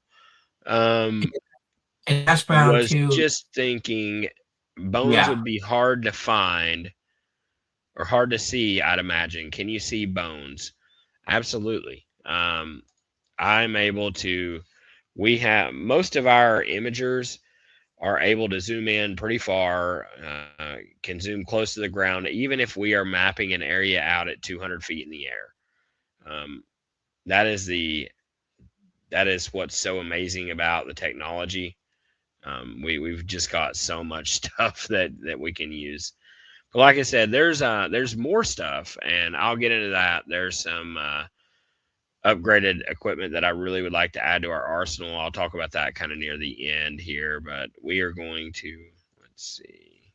And just real quick, Chris, one of the approach that Chris and I are trying to take is utilizing the whole spectrum of technology. So you've got obviously all the things Chris just described that he can identify target locations from the air. If Chris ever identifies something that might be a potential, let's say a burial site, because let's say he identifies, okay, this spot right here at these GPS coordinates there's an overgrowth and it represents an area that could have been a burial site, then we would do our best to bring in cadaver dogs like Moon, who's now certified.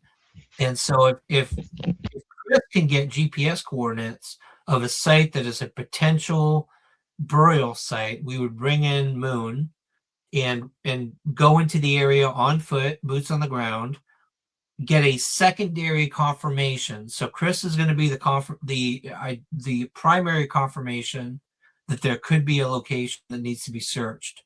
We bring in Moon. We do a secondary confirmation. If she does an indication of that spot that represents, okay, this actually could be a burial site, then we call in law enforcement and let them take over. So that's like an ideal scenario where Chris, through his technology, can identify a target with GPS coordinates, very specific GPS coordinates with his drones, we can go in on the ground and we can do a secondary confirmation that there's something there and then call in law enforcement. That's like a dream come true right there if we can ever pull that off. Yes. Let's see here.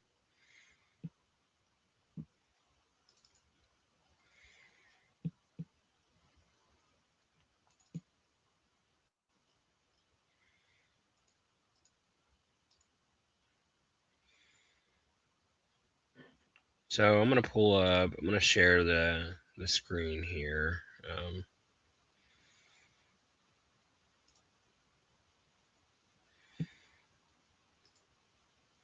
Okay. So Ryan, can you see the image that looks black and white right now? Yes. Okay. So what this is a near infrared image, and what you see on the ground mainly is dark because it's all leaves on the ground. But if you look at the top of these trees, they're really bright colors because these are very healthy vegetation. So what we'd be looking at for, let's say, someone that's been buried for 6 or 7 years, we'd be looking for a bright spot like this, but it would be in the shape of a donut. Yeah. That is what we would be looking for. So we search these images and we're looking for anything that looks bright like that and looks like a donut. We just look through them. Now, also, there is, let's see.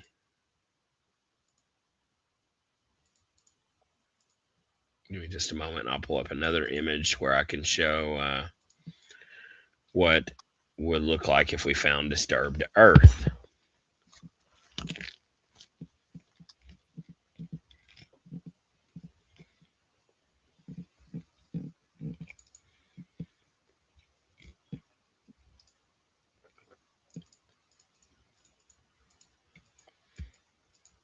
Hold on a second. I got a quick question here I got to answer.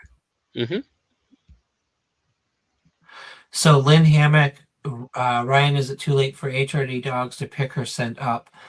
HRD dogs, what's amazing about them and the miracle of using dogs is that they have identified old grave sites that are hundreds of years old. If there's bone or decomposition of any sort going on underground, a good HRD dog who's been trained, years of training, can identify that decomposition going on in the ground. Hundreds of years old. It really depends there's a lot of science behind it, but it depends on, and I'm sure Chris, it's right. Moisture, Absolutely. circumstances, all that stuff. I want to clarify before I talk about this image. This image right here is not an image from the Summer Wells search. This image is not an image from Summer Wells search. Okay. This is an image from a case that I worked on with the FBI. I don't want to give the name of the case, but what you see in the middle here is you can see how this stands out so well. Do you see this, Ryan? Yes. How this is disturbed earth right here. Now, this is only disturbed because the agents came in here, and this was the locations that we had picked out, and they came in here and started digging to look for remains. So this is what disturbed earth would look like early on. Sticks out like a sore thumb in our images here. That's wild, man. Wow.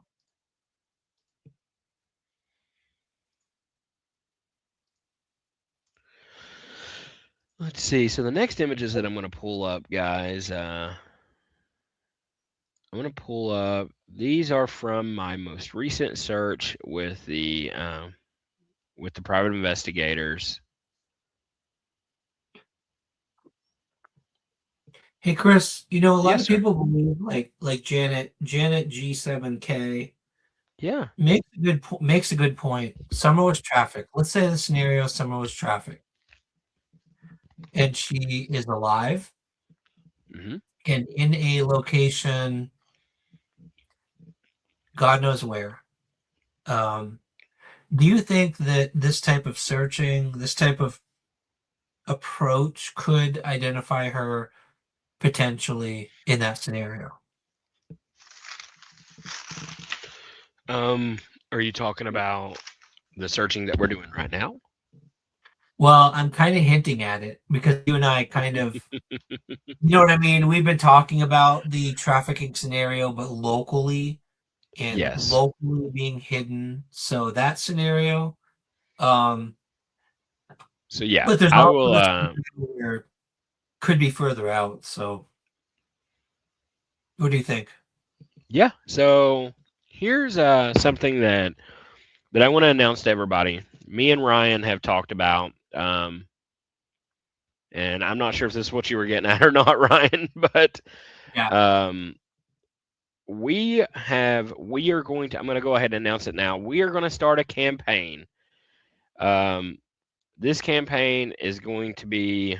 Let me get it all pulled up. So I've got everything on my phone here. Man, I'm so excited about this, guys. Yeah, me too. So let's see here.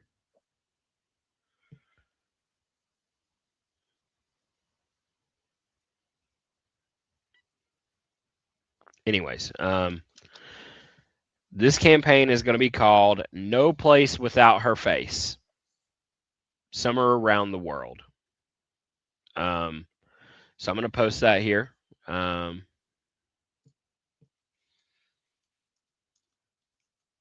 Kiki had made a comment in there, Ryan. So Matt from Knox. We'll be covering. I don't know if we'll have time tonight, but we're going to be covering Knoxville area for sure. Especially the seedy hotels where drug trades do take place around there, and also like we mentioned earlier, we're trying to find out where DJ Smith was in 2021. Maybe that area. I'm going to put this up on the screen, guys. No Place Without Her Face. Summer around the world. And the goal of this campaign, we had brought it up on Kiki 2025 True Crime the other day. Kiki, do you want to come back on the channel real quick? I know you said you got your phone charged. Would you like to come back up and talk about this with us? Because we kind of talked about this and came up with this the other night on your channel. And also, we have a local who's willing to print out at least like a few dozen of these flyers, and Yep. we'll figure out ways to print out these flyers. But anybody who wants to print them, post them across the world. We're talking Yes. planet here. So Anywhere. here's the goal, guys. I am in the process right now of making a spreadsheet. And what this is going to be, I'm going to put this spreadsheet in every chat that we do or every stream that we do. And what I need the community to do is I need you all to sign up if you're willing to. You don't have to, guys. But if you are willing to do this, I need you to sign up on the spreadsheet that's going to be out there. I can tell you that information that you put in this sheet will not be shared with anyone. This information is only going to be used for this purpose only. Yeah. We want to find one person, and we're just going to begin here. So this is just an example. We want to find one person in each state across America, all 50 states. And we want to be able to send at least in the beginning. I would love to send many more, but in the beginning, we want to send at least a flyer. Now, we will, like I said, we're going to try to send a few of them, but you got to remember, we're going to be doing this around the world. We're going to send you a flyer, and you are going to put this flyer on somewhere in your town that is the most heavily traveled area in your town or your state.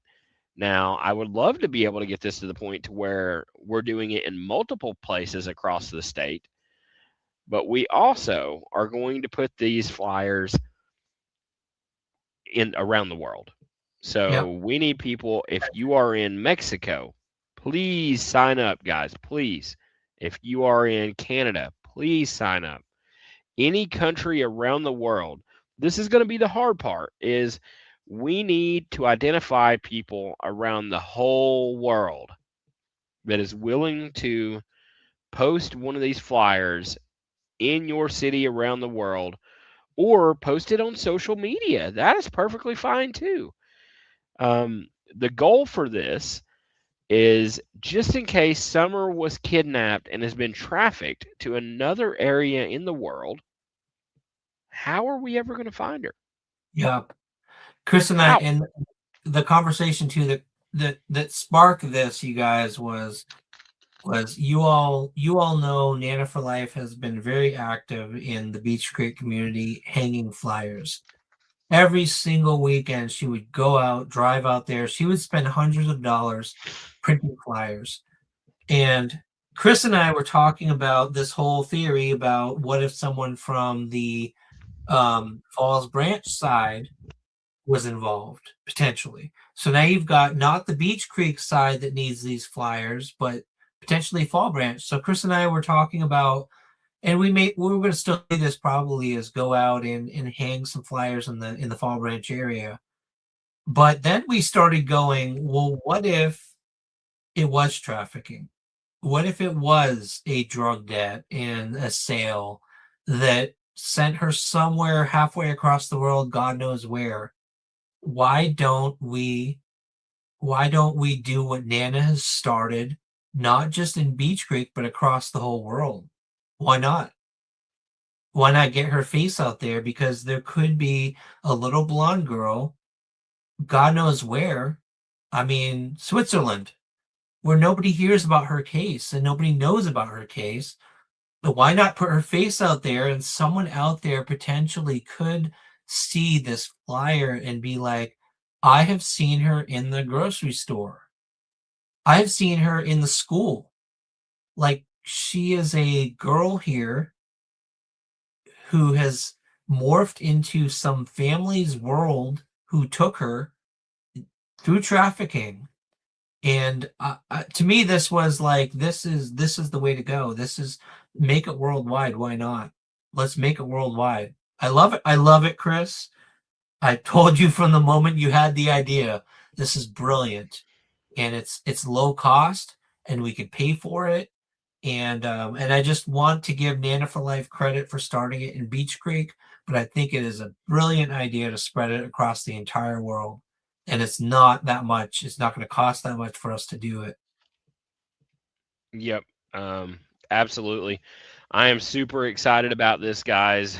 This I'm telling you, this has me so pumped. I am so excited to be doing this because this is what makes a real difference. We can get on here and we can talk all night about what about this, what about that, but getting out and putting boots on the ground and making a real difference is what matters. And I'm so excited to be able to help with coming up with the spreadsheet. Pretty much the spreadsheet, what it's going to be is you're going to fill it out. It's going to put a submission. It may not even be just a spreadsheet, guys. This may be, I'm in the process of working on it. It may be just like a form that you fill out. And so what you're going to do is you will fill out the form and it will send to me or me and Ryan, however it's going to work. I'm not quite sure. And this is going to tell us what state that you're in or what country that you're in. And what we're going to be doing is once we, there may be multiple people from one state. That's very possible. But the goal at first is to get one flyer to every state, one flyer to every country. Yep. And once we do that and we have confirmed that we've completed that goal, that's when we will start doing it for more people. we start taking multiple flyers and we send them to multiple people in one state, multiple people in another country. That's our goal. And if we can continue to get her face out there, like Ryan said, this is what's going to help find her. If Summer is alive somewhere in another country, let's say she's down in Mexico and somebody's roaming the streets of Tijuana and they see this picture of this little girl and they're like, "Oh my God, I've seen this girl. She went to school with my daughter last year." You know, you Yeah. never know, guys. You never know. This is what's going to help. I cannot wait to do this. This is going to be amazing. Yeah, I can't wait. I can't wait. So, Yeah. and it kind of goes with the theory that I'm going to talk about right now. Before we move on, is I think that what's happened to poor Summer, and it could be a crime of opportunity, it's that someone has gotten Summer, they kidnapped her, they've held her in a some sort of basement, a dungeon, some sort of place that they have made specifically for this. And it's hard, it's horrible to talk about because these type of people are horrible people. And it's this could be something that someone has planned out and they have Summer, they have her and she's still alive and she's being held against her will. And the only way that poor Summer is going to get out is if she escapes herself. Yeah. Rosemary Time, yes. I think we're definitely going to include the age progression photo. Yes, absolutely. That's what she probably looks like right now. It's the best we can do because we don't know. But we have to put her face in the places where she could potentially be. And it's a shot in the dark, you guys. I mean, you guys who have followed this case from the beginning, you know that all the theories, maybe she's not somewhere. Maybe she's not in Mexico or, Switzerland or Germany or wherever the hell across the world. Maybe she's not. Maybe she's gone. Maybe they got rid of the evidence. But Chris and I have been talking a lot about all of the possibilities, and I don't think anything needs to be taken off the table. And if there's a family out there who took Summer thinking they were going to save her, thinking they were going to take her out of her home and give her a better life, yeah, that's on the surface, it sounds like a beautiful thing to do, right? It sounds like you can convince yourself it's the right thing to do. However, this is a little girl who has a life, who had a life, who had people who loved her in the community in Kingsport and East Tennessee. And now people who loved her think that she might be gone. She might be dead. And you can't, I'm sorry, but there's no way. I don't care if you're trying to convince yourself that you're giving her a better life because you have a shitload of money and maybe you've convinced yourself that you can protect her and you can save her. That's not how the law works. That's not how the world works. You can't steal children. I don't care if you're CPS.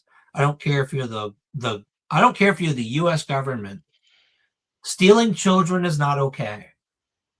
Taking children out of their community from people who love them, whether you think you're doing the right thing or not, whether you have $1 million or not, it's not okay. It's not okay. And Summer Wells was who she was. She was from Beech Creek. She was from the Holler. She was from Hawkins County. She was a holler girl. She was a Southern girl who grew up there. And if you want to save her, then go through the proper channels with CPS like other families do and save her in that way. You can't kidnap children. You're not allowed to kidnap children, no matter how much money you have and no matter how much you justify it through your wealth, if that's the case here. I'm sorry, you guys, I am getting angry because I've thought about this a lot, and there's a lot of theories out there that some wealthy family has saved Summer Wells, but it's still illegal and it's not okay. And you can't just do this to a community, no matter how much money you have. So she needs to be turned up. She needs to be returned if that's the case, and the proper channels taken to give her to a proper home, whether it's CPS handles these cases with children who are abused, who are in a bad situation, which most people probably agree that she was. But there's appropriate channels to follow, and it's not trafficking, and it's not abducting a child. It's not okay. Summer deserves to be part of the community that she grew up in. And I'm going to stop there. I'm sorry, you guys. I could get carried away. I could go on all night, but it makes me really angry. Yeah, I agree with you, Ryan. That's why I got to cut my camera off sometimes, because this talking about this, it makes me emotional. And this is this little girl is in our backyard. She's right here in our town. And I think so. And it's,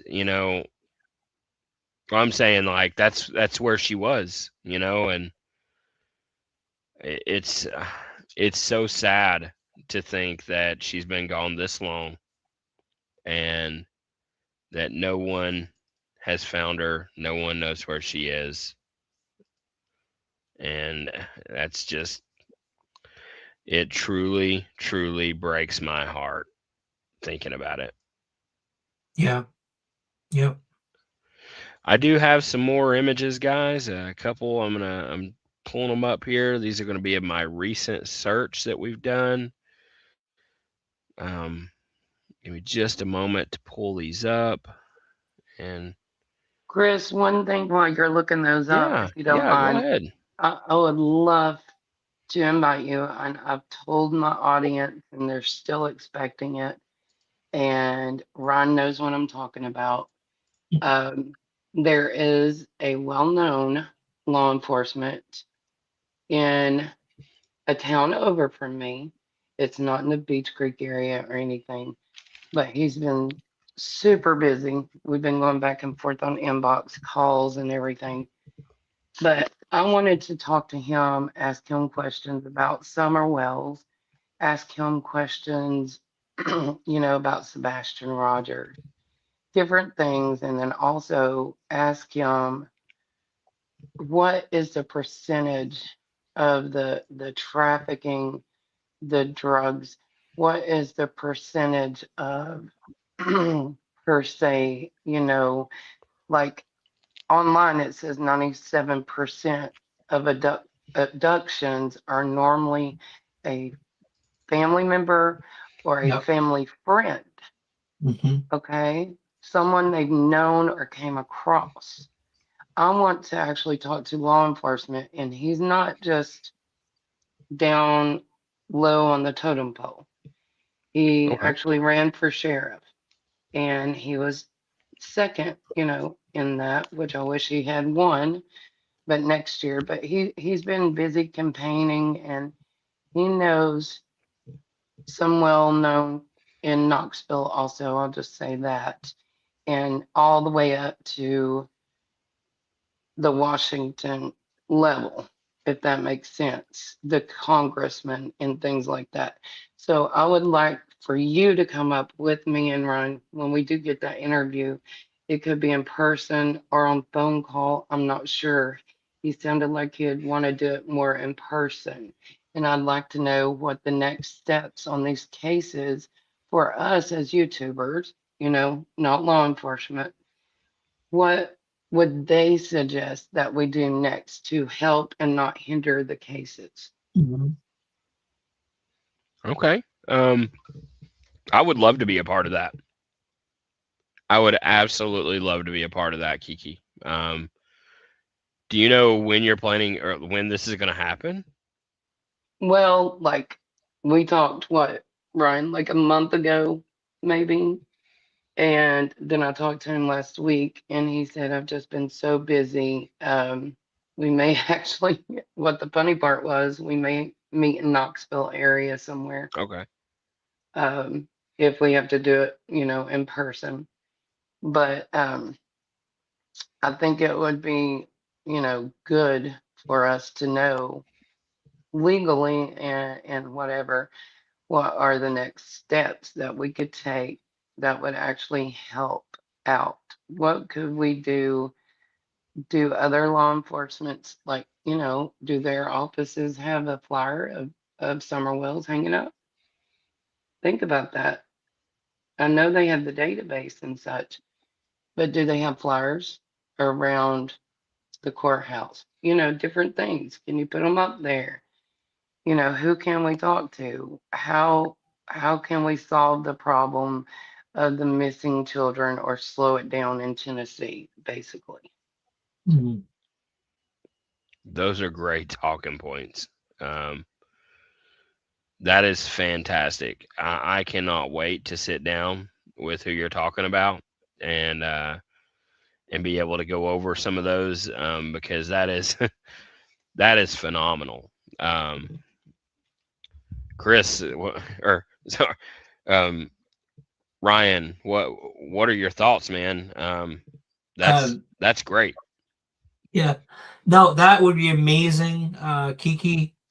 I've been distracted by Moonshine Girl. Sorry, you guys. Moonshine Girl just dug up something from my past that I was not expecting tonight. Like I used to research really weird paranormal stuff, usually to debunk it. And have you guys ever seen the movie The Men Who Stare at Goats? I don't think so. It's I about haven't, but I've heard of it. I've heard of it. It's the government's research into paranormal abilities. And it actually happened. If you watch The Men Who Stare at Goats, this crazy shit happened, and it was about the government researching paranormal abilities, remote viewing to use for military purposes. And man, I'm a little blown away here. So Moonshine Girl suggested that I reach out to Joe McMoneagle to look for Summer. Now, Joe McGonigal was one of the Army's trained remote viewers who now sells like remote viewing lessons to people. And so when we started this case, Jen and I explored. It's okay, Sassy. It's okay to be into the paranormal, and any of you guys that believe in that stuff, I don't judge people. Jen and I, when we first started Summer's case, we were so desperate because we had such a lack of research and information. We explored psychic readings. I would literally spend hours on YouTube looking for anything psychics would say in Summer's case. Since then, we've talked to people. We've dug more into people in the area who had more information about people who were in the area. We've dug into Cotton Simpson's case. We've talked to the family. We have more hard information, and I've never 100% trusted paranormal psychic stuff. It never. Just be honest with you guys, and don't judge me for it. If you believe in the paranormal and psychic stuff, please don't judge me. I'm just saying we've explored that area, that way of researching, and it's never not 0% of the time ever turned up anything valuable, anything useful. And I don't believe in remote viewing. I don't believe the government should have ever spent money on that area of research. I think it's watch watch the movie The Men Who Stare at Goats, and you'll see how ridiculous it was that the government actually spent money on going down that road and looking to see if there was any military application of psychic abilities. And there wasn't. There wasn't. Period. Christy, I don't think you and I have ever really talked about that aspect of Summer Wells case and like all of the psychic channels that are giving their theories about it, because we don't go down that path anymore. I'm pretty sure you probably don't have any interest in following those types of leads. Right, right. Yeah. So yeah. Anyway, that's my Um, answer. I'm sorry. That's my answer to that. I'll be honest. I am, I want to follow any lead that could possibly bring us closer to finding this little girl. And Yeah, if there's evidence, if there's facts, right? yeah, And see, yeah, my theory on that is I feel like that God, and I know not everybody believes the way I do, but I believe God gives you the ability sometimes to have an intuition. Intuition, yes. Just like you said with Jen, I've heard you say Yeah. that before. I Yeah. believe that you can have an intuition like the Lord leads you. I know that's not a popular opinion, but I do believe that way. I believe, if you pray and you're like, God, show me what to do on this, that He will. So, okay, Yep. that's my I theory. agree. I agree. right. So let's see here. We are going to. I'm going to pull up the stage here a little bit more. This is a visible image of the back of the house. This was taken on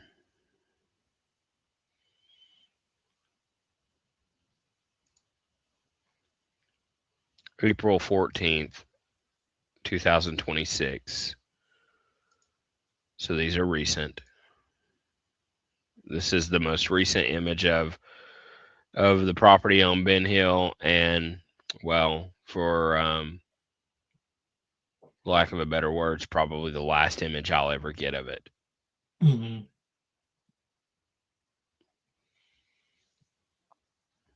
So let's we're gonna take that down. We're gonna come. I'm gonna show you all a video, a drone shot of the property that I took on that same day.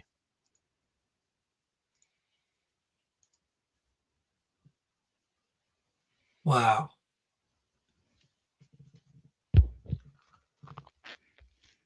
It's a perfect time of year, Chris. Look at that. Yep, it was right before the leaves had grown on the trees, Ryan. Right before. That's amazing.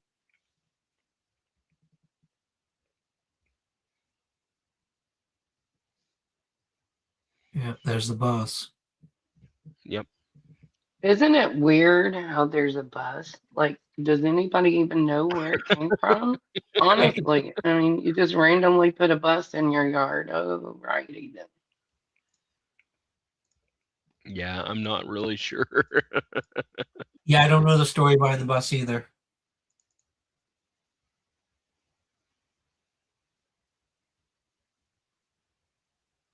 I'm so glad you can do this droning because, like, it would be all over the place if I was doing that. It would be falling to the ground in the ponds, whatever.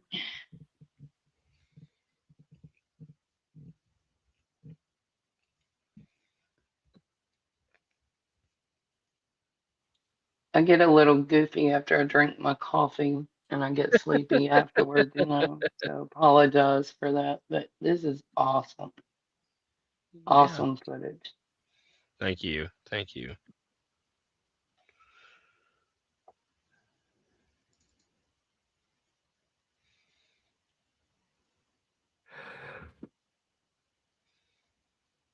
This was me down here, by the way. And what people don't realize, Chris, could you pause it real quick? Yes, sir. One thing people don't realize is that stand of trees, straight ahead, like straight. The driveway goes behind that stand of trees that goes down to Ben Hill Road. Yep. And Oh, yep. I did a Google Earth sort of like it's called a view shed tool, and it will use the geography to show you what you can actually see from any location. Mm-hmm. If you're standing anywhere near that house, they can't see the foot of the driveway. It's That like is a true. little bump. It's like a little bump. It's a little hill. It's crazy because it's a perfect blind spot for anything to happen. Yes. That is true. And then in the other direction, if you think about it, how many people have they allowed on their property? Like, just think of this theory. If summer was around there, would they continue allowing people up there to look and search and stuff? Or is it going to be an area where they're like, no, you can't draw here, you can't search here? Right. Do you understand what I'm saying? What I'm I getting do. at? Yep. So me and Ryan have talked about that before. The fact that up until I was banned from the property, I was pretty much, the PIs had told me that we were allowed to go up there anytime we wanted to. We could search anything that we wanted, and the Wells didn't have to be home for that to happen. He could get permission to us to go pretty much at any time. So what does that tell me? That tells me that there is, in all likelihood, nothing on that property. Yeah, I agree. Yeah. So, that's, to me, it's very clear. I think what you have is, and I don't want to call anyone a bad parent or anything, but I think what you have here, guys, is a case of two people that, I'm trying to find the right words to use. Two people that are viewed by the public in a very bad light, but maybe they're not murderers. Maybe they're, Right. Do you they're, think, between us and the whole internet, I guess, no. She's like, just between us, even though the whole world's watching. Honestly, in the whole internet, but honestly, in my opinion, just from watching their actions, do you see them as mentally capable of taking care of children? And I'm not calling them bad parents. I'm just saying, it could be from their past raisings, their, things they've went through in the past. And I'm not taking up for anybody either.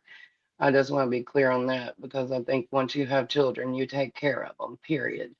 But right. do you know kind of what I'm getting at? Like, once you're raised a certain way, that's kind of how you raise your children, unless you choose to take a different path. Right.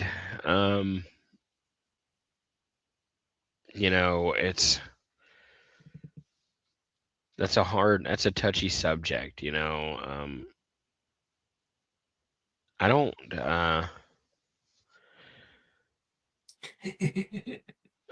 yeah, that's just a Do I do all the untouchable questions for you? I know. Yeah. sorry. I'm just saying, I've known people that have been raised a certain way, and it has made their mental health not so good. But Okay. they've raised children and they've turned that pattern around.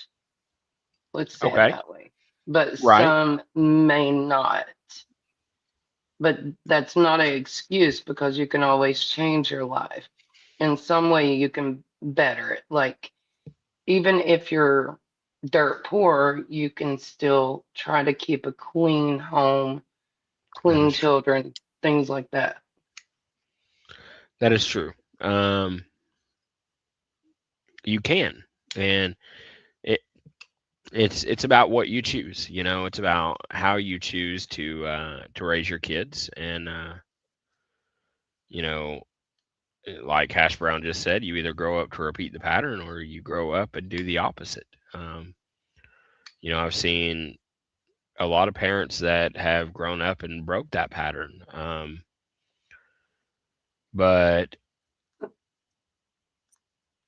you know, um, I want to go back to Summer here. The thing is taken away on the houseboat. Um, I'm, I don't know. I'm, Go ahead, I'm Ryan. sorry, guys. I'm sorry. I'm no, sorry. Kiki, you're asking an important question, and it's a question that explores. It forces us to explore the ethics and the past of the parents, and your your end of the research is very much personalities, people in the case, and their history and their past and their criminal records and what that means. And I can see Chris struggling because Chris has taken part in the search world.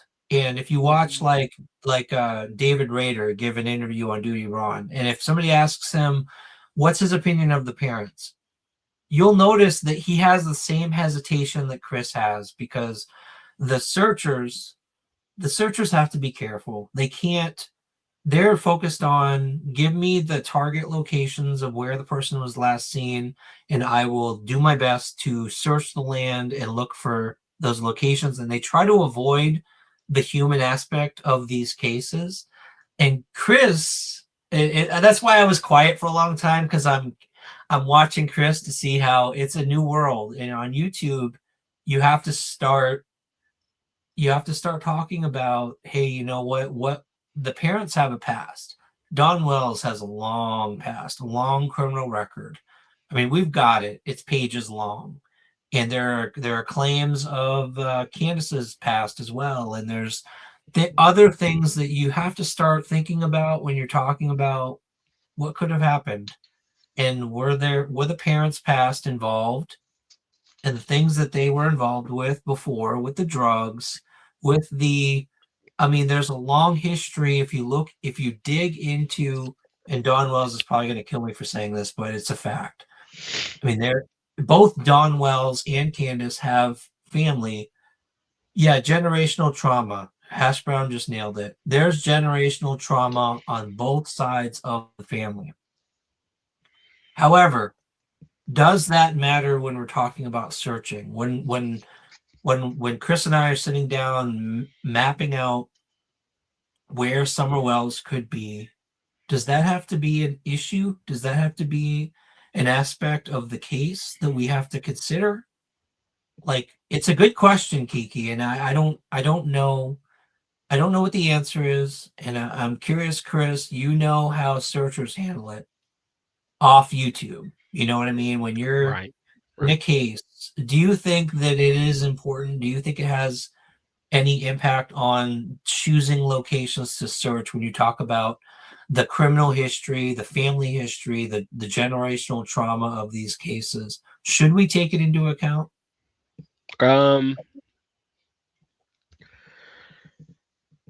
You know, I not necessarily, Ryan. I could tell you when I first got involved with this case, and we were, I was working with EquiSearch.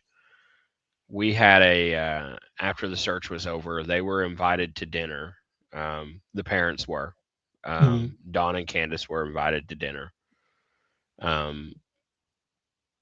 They accepted, and we went to a local Mexican establishment here in Kingsport.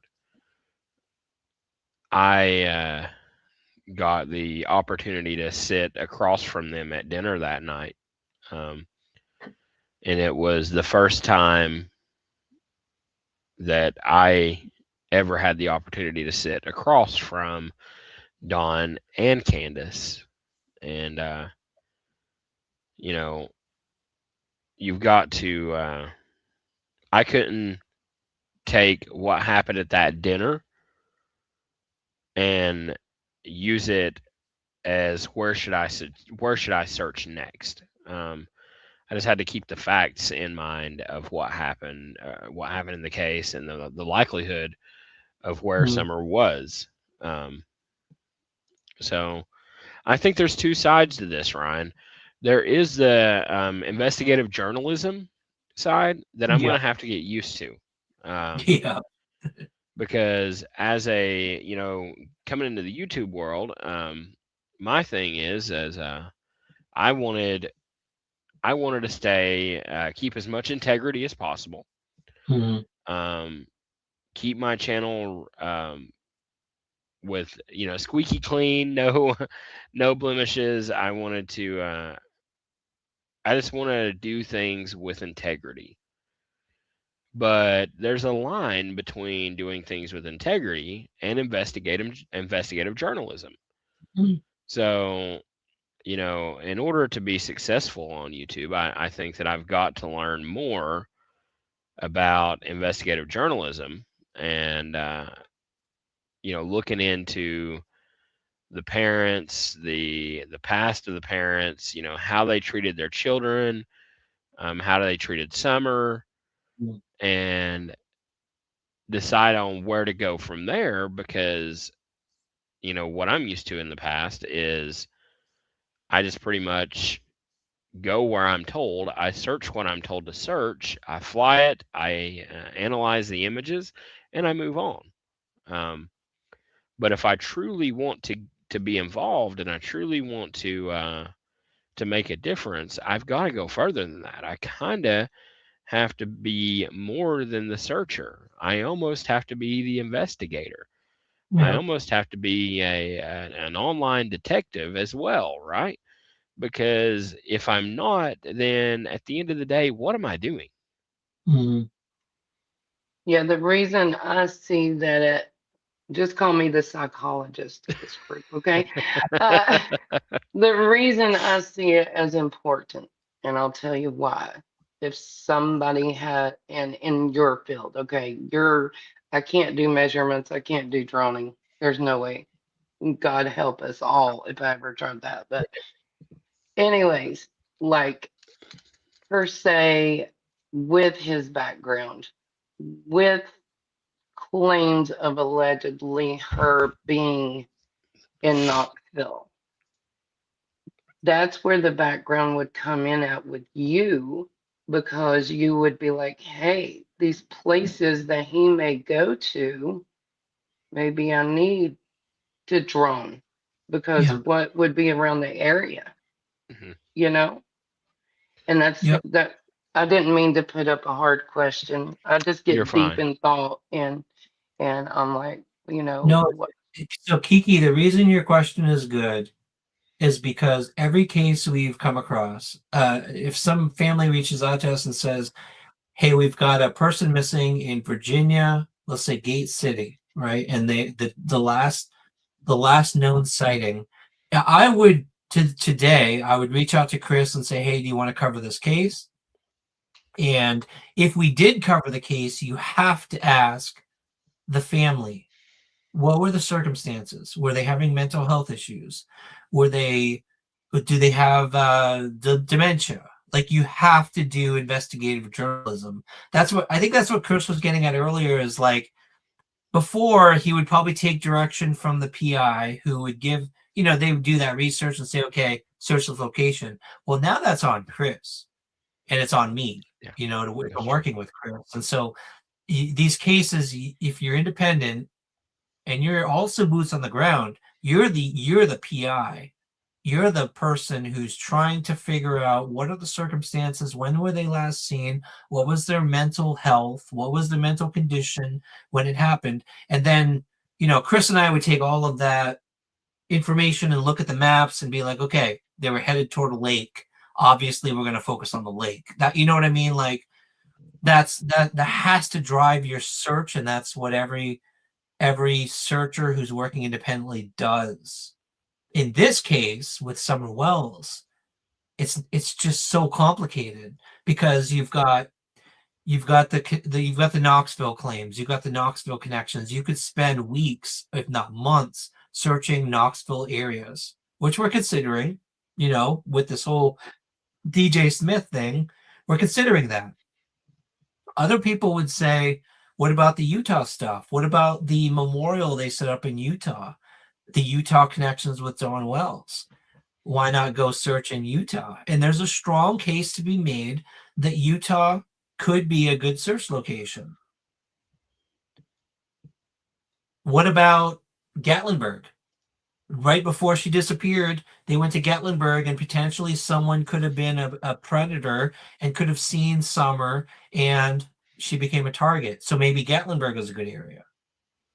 Well, no, Like- the one picture that I seen, and I can't remember whose show it was on, but that was in Pigeon Forge.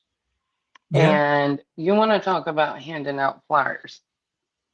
There's so many tourists there. I'm talking, especially in the fall, actually, Oh, there yeah. is a Oh, big yeah. car show, and you could just go for days on, telling people about her there. Yeah. And, what if? I mean, you had that incident right down the road when we went up there to meet. What if something? I don't know, but I get deep in thought, but I am taking courses for PI online. It's going to take a while, That's but awesome. I am going to get that diploma, and that might help too if I can learn how to do Yep. those things.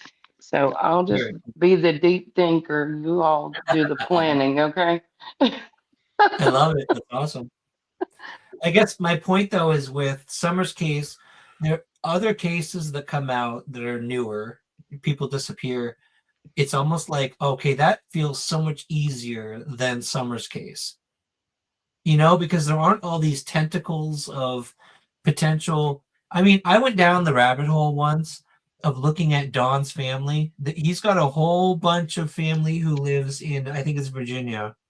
And I went down this rabbit hole of what if she was handed off to this Virginia sect of the family, and I was looking at maps and I was trying to find locations that could be searched there. There's so many. In Summer's case, because there's such little information about where she could possibly be, you can go down a rabbit hole that will send you halfway across the country searching, and you don't is it even worth spending that time and resources? And that's why I really like the idea that Chris is putting out now of saying, let's just start at ground zero. Let's rescan. Let's focus there. And if it leads anywhere else, if nothing comes up, then we can explore other areas, right? But I feel like going back to ground zero feels like the right thing to do at this point. Yes, I agree with that. I totally agree. Yeah. So I'll chime in at that point, Ryan. So let's talk about ground zero. Let's talk about some of our plans moving forward. The biggest thing is we want to discuss. We want to get in a discussion with the new sheriff, which that will be September, right, Ryan? Yes. So we want to get in a discussion with the new sheriff about what we can do to help with the Summer Wells case, and we need to ask him if we can get EquiSearch back here in East Tennessee to help us search for summer. The biggest things is drone searching, not necessarily boots on the ground, because boots have been on the ground here before. And maybe we could still put boots on the ground again. It may not be a bad idea, actually, because you could always go through something, and if she was moved somewhere, maybe we find something. So to be honest, I wouldn't mind boots on the ground again. So let's talk to the new sheriff. We're going to talk to him about trying to get EquiSearch back here, because EquiSearch is free.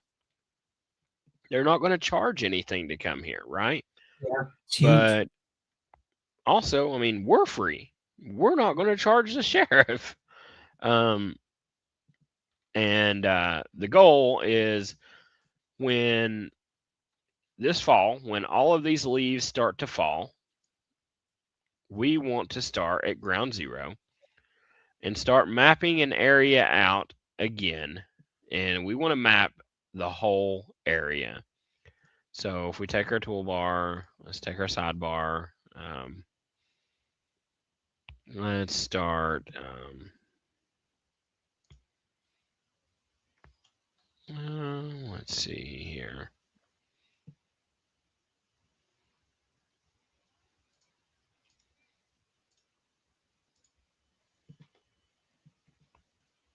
We will.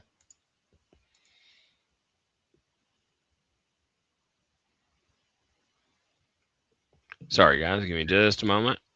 You're Okay. fine. Now, as far as EquiSearch goes, it would take the new sheriff inviting them back in. Is that how that works? Mhm. Okay, Yes, they would have to be asked to come back by the sheriff. gotcha. I believe he will. You think so? Joyful Dolphin 7326. I'd be interested to hear what waterfall you're talking about, just because I'm curious. And I have followed the tips from probably 50 to 60 psychics. So, and the only reason I haven't answered probably in chat here is because I've followed a lot of dead ends when it comes to psychics, and I'm pretty fed up. I'm pretty tired of it at this point. I'll be honest with you.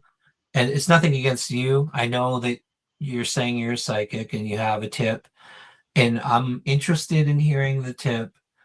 But if it doesn't match what the evidence and all of the facts that we have in the case is pointing toward, we're not going to go out in the middle of nowhere, some random waterfall.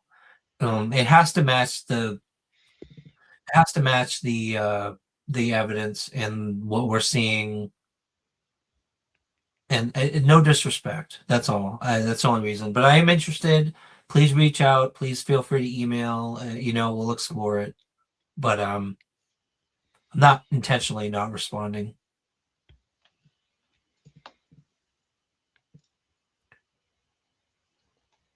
Okay, so look at this, guys, how quickly this gets out of hand.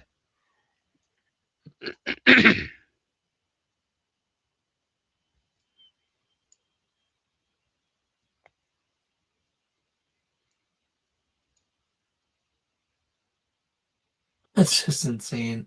That is a 1 mile radius. Wow.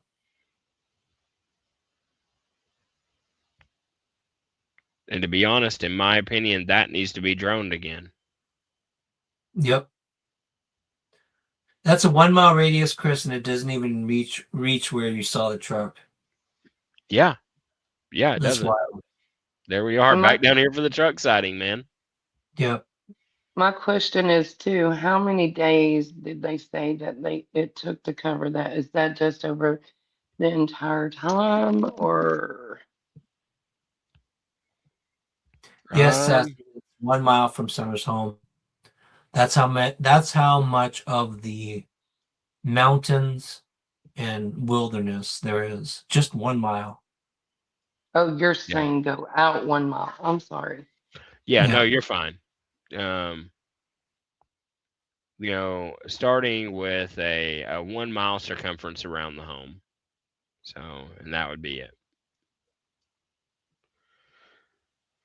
So we're going to save that.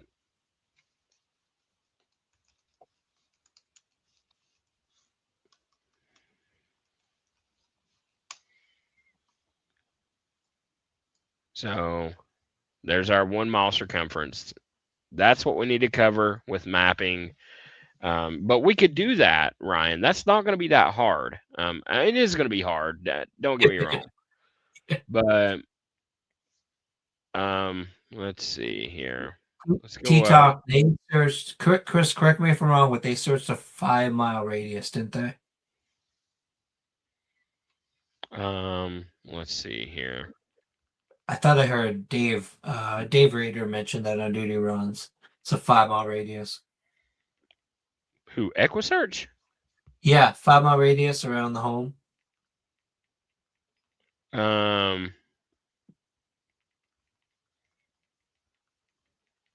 Could be wrong. I'm not really sure because when I was with them, we just had multiple locations that we needed to search.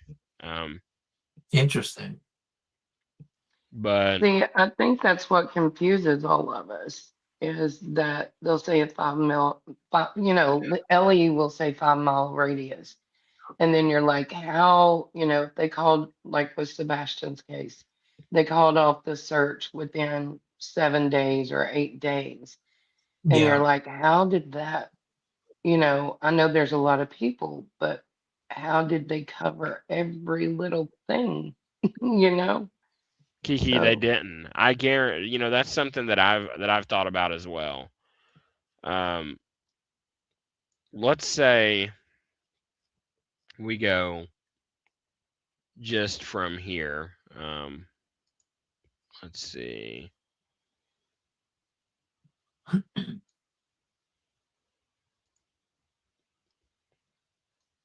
Yeah. Just from Ben Hill. Yeah, AGOT change is correct. The difficulty of the terrain increases the costs exponentially, for sure. Yes.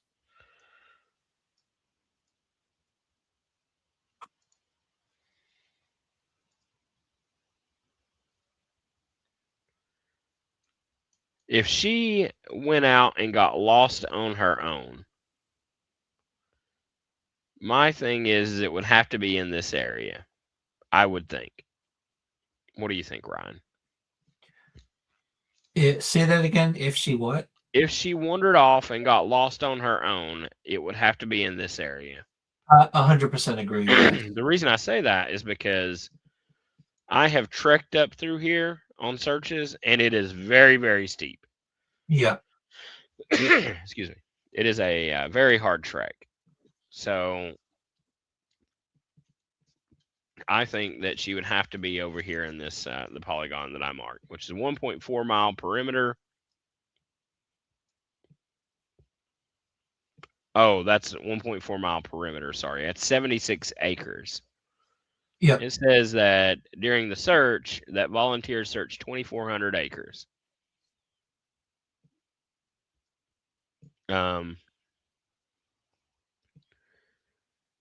Man, I'll be honest. Like, I wish that we could get back into these areas and search them all on like boots on the ground again, But that's why I at least want to start with droning this area. Yeah. And maybe when we start droning, this is the area that we start with. Yeah, absolutely. I'd expand the bottom part a little bit so that we're doing Possum Hollow and all the way out to Bell Road. Yeah. And then your other corner too. Yeah. Yep, exactly. I think that's perfect because the whole anybody who knows the area, from what I've learned talking to locals, is that behind Gorley's property, that's how you get out to Bell. That's how you get out to Field. And if Mhm. Summer knew those hills too, which she probably did, then she would have headed in that direction. For whatever reason, if she was on her own, wandering off, that I don't know, man. That's a scenario I just don't think. I don't think she would. I don't think she would take off on her own. But even if someone was taking her, I still think that's a prime area that needs to be searched. Right.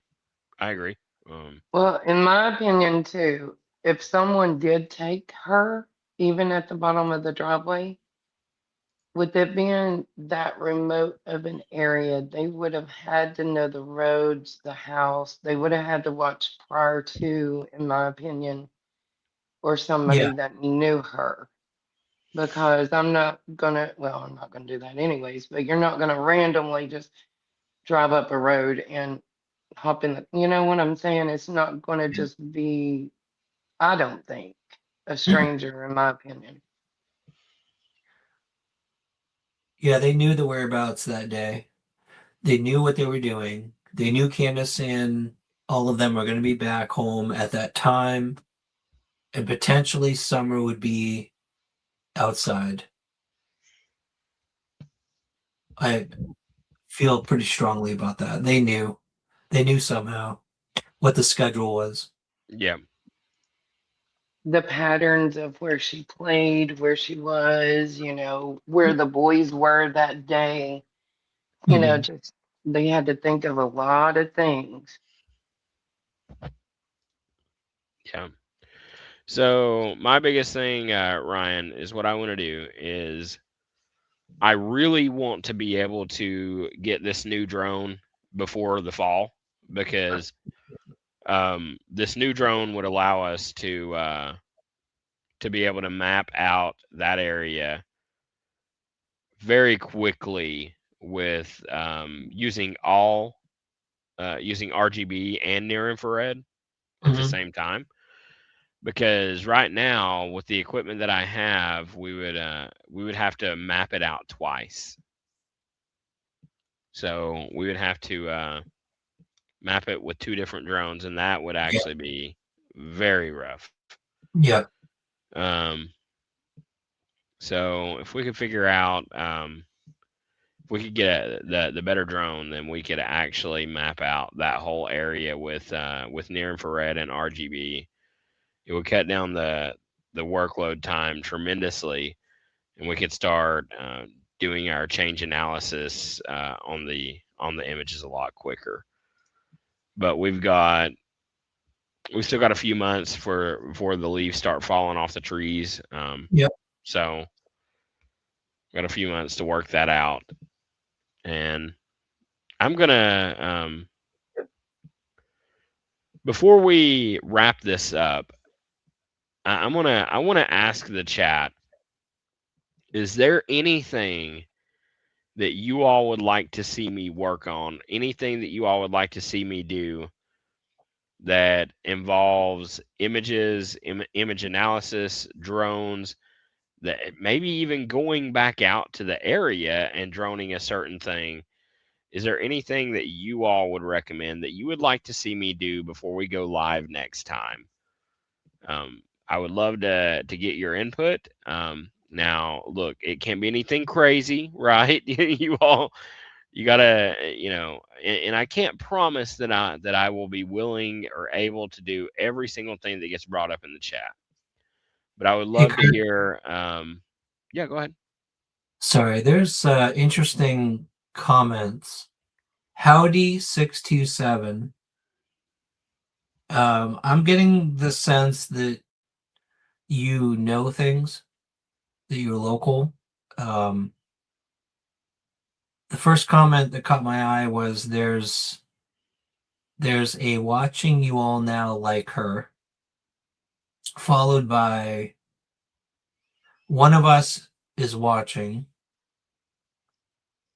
and then a comment, hunting blind. I've always believed that the people who have summer or who know where summer is are watching YouTube. And I rarely see someone I don't recognize in a chat mentioning, just kind of hinting that you may be watching.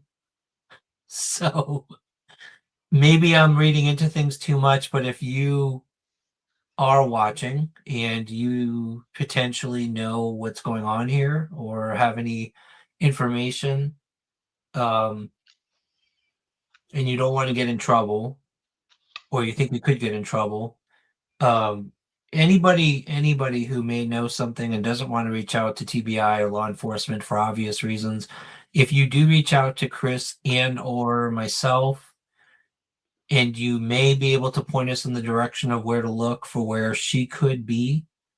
I hope by now people know that Jen and I and Chris at this point, we're only interested in finding Summer. We're not interested in getting anyone in trouble or anything like that. So if you do know anything, could you please reach out to Chris or myself and point us in the right direction? You want to do it anonymously, make a new Gmail account.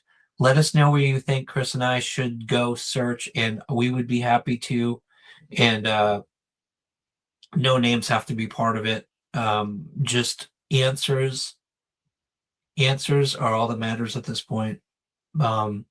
Sorry, Chris. It's just those comments were really weird, and I got the sense that there's something more to them. So I just wanted to highlight them. Right? Yeah. I'm not even sure that I saw those, Ryan.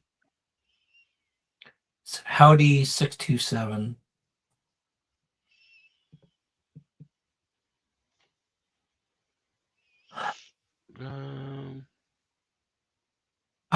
Yeah, it could be nothing. It could be another psychic. I don't know. It's just weird. They're weird comments. Right. You never know. You never know. Yeah, for sure.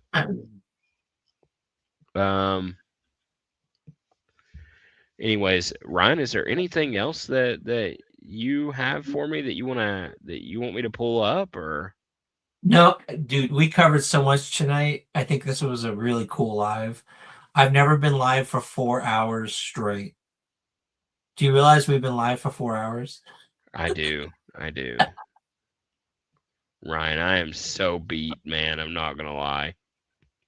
No, this was really cool. I think doing it was so much fun. Yeah, it was. It was awesome. I think doing study sessions live like this is valuable. People can see what we're thinking, and help. We got some really cool insight from our chat tonight. Really. Yeah. So, and what people were asking where to access the spreadsheet. What are your thoughts on that? I am going to. I tell you what, guys, listen. Pay attention to Ryan's YouTube and my YouTube. I'm going to find a form. I don't think it's going to be a spreadsheet. I think it's going to be a form that's going to enter submissions for us. Actually, I think a Google Doc. A Google Doc is what it's going to be. I will have that sent out sometime tomorrow morning. So if you all pay attention, we will have it sent out sometime tomorrow morning. And what we're going to do is, as those submissions come through, me and Ryan will go through them, and we will figure out, I'm going to write down every state and then every country. And as the submissions come in, we will mark off which state and which country they're from. Like I said, the goal at first is to be able to have one flyer up in every single country in the world. Once we get that done, then we can look at multiples, like if there's multiple people in a country or if there's multiple people in a state, Yep. and then we can start putting them up everywhere, a lot of them. So that's that will be out by tomorrow, guys. Just give me a moment, give me a chance to rest, and I will get that made. I will have it made very, very soon. Sounds good. So we'll be sharing the link shortly. And Chris, thanks for having me on your live. Was this your first live, by the way? This was my very first live. Sassy Very is cool. asking, I don't think, Sassy, I don't even have mods right now is the problem. We were doing this blind. I don't know who's the mods, and the only Whoa. thing I know is it's my channel and I went live for the first time. We'll work that out. You could do it from your YouTube studio, I think. But yeah, this was amazing. I think this is valuable to do this every now and then. And Yeah, thank you I for having me, Chris. Yeah, thank you for coming on, Ryan. Thank you. And thank you for being willing to get up tomorrow if the weather permits and help Layla's search team as well. That's huge. Absolutely. It's going to be amazing. Absolutely. Well, guys, thank you so much for tuning in tonight. Thank you. I'm seeing the chats come across. Thank you so much. Please subscribe to my channel. It's really going to help me out a lot. I'd appreciate it. Again, thanks for tuning in. Until next time, we're just echoes in the mountains. Amen. Have a good night, Chris. You too.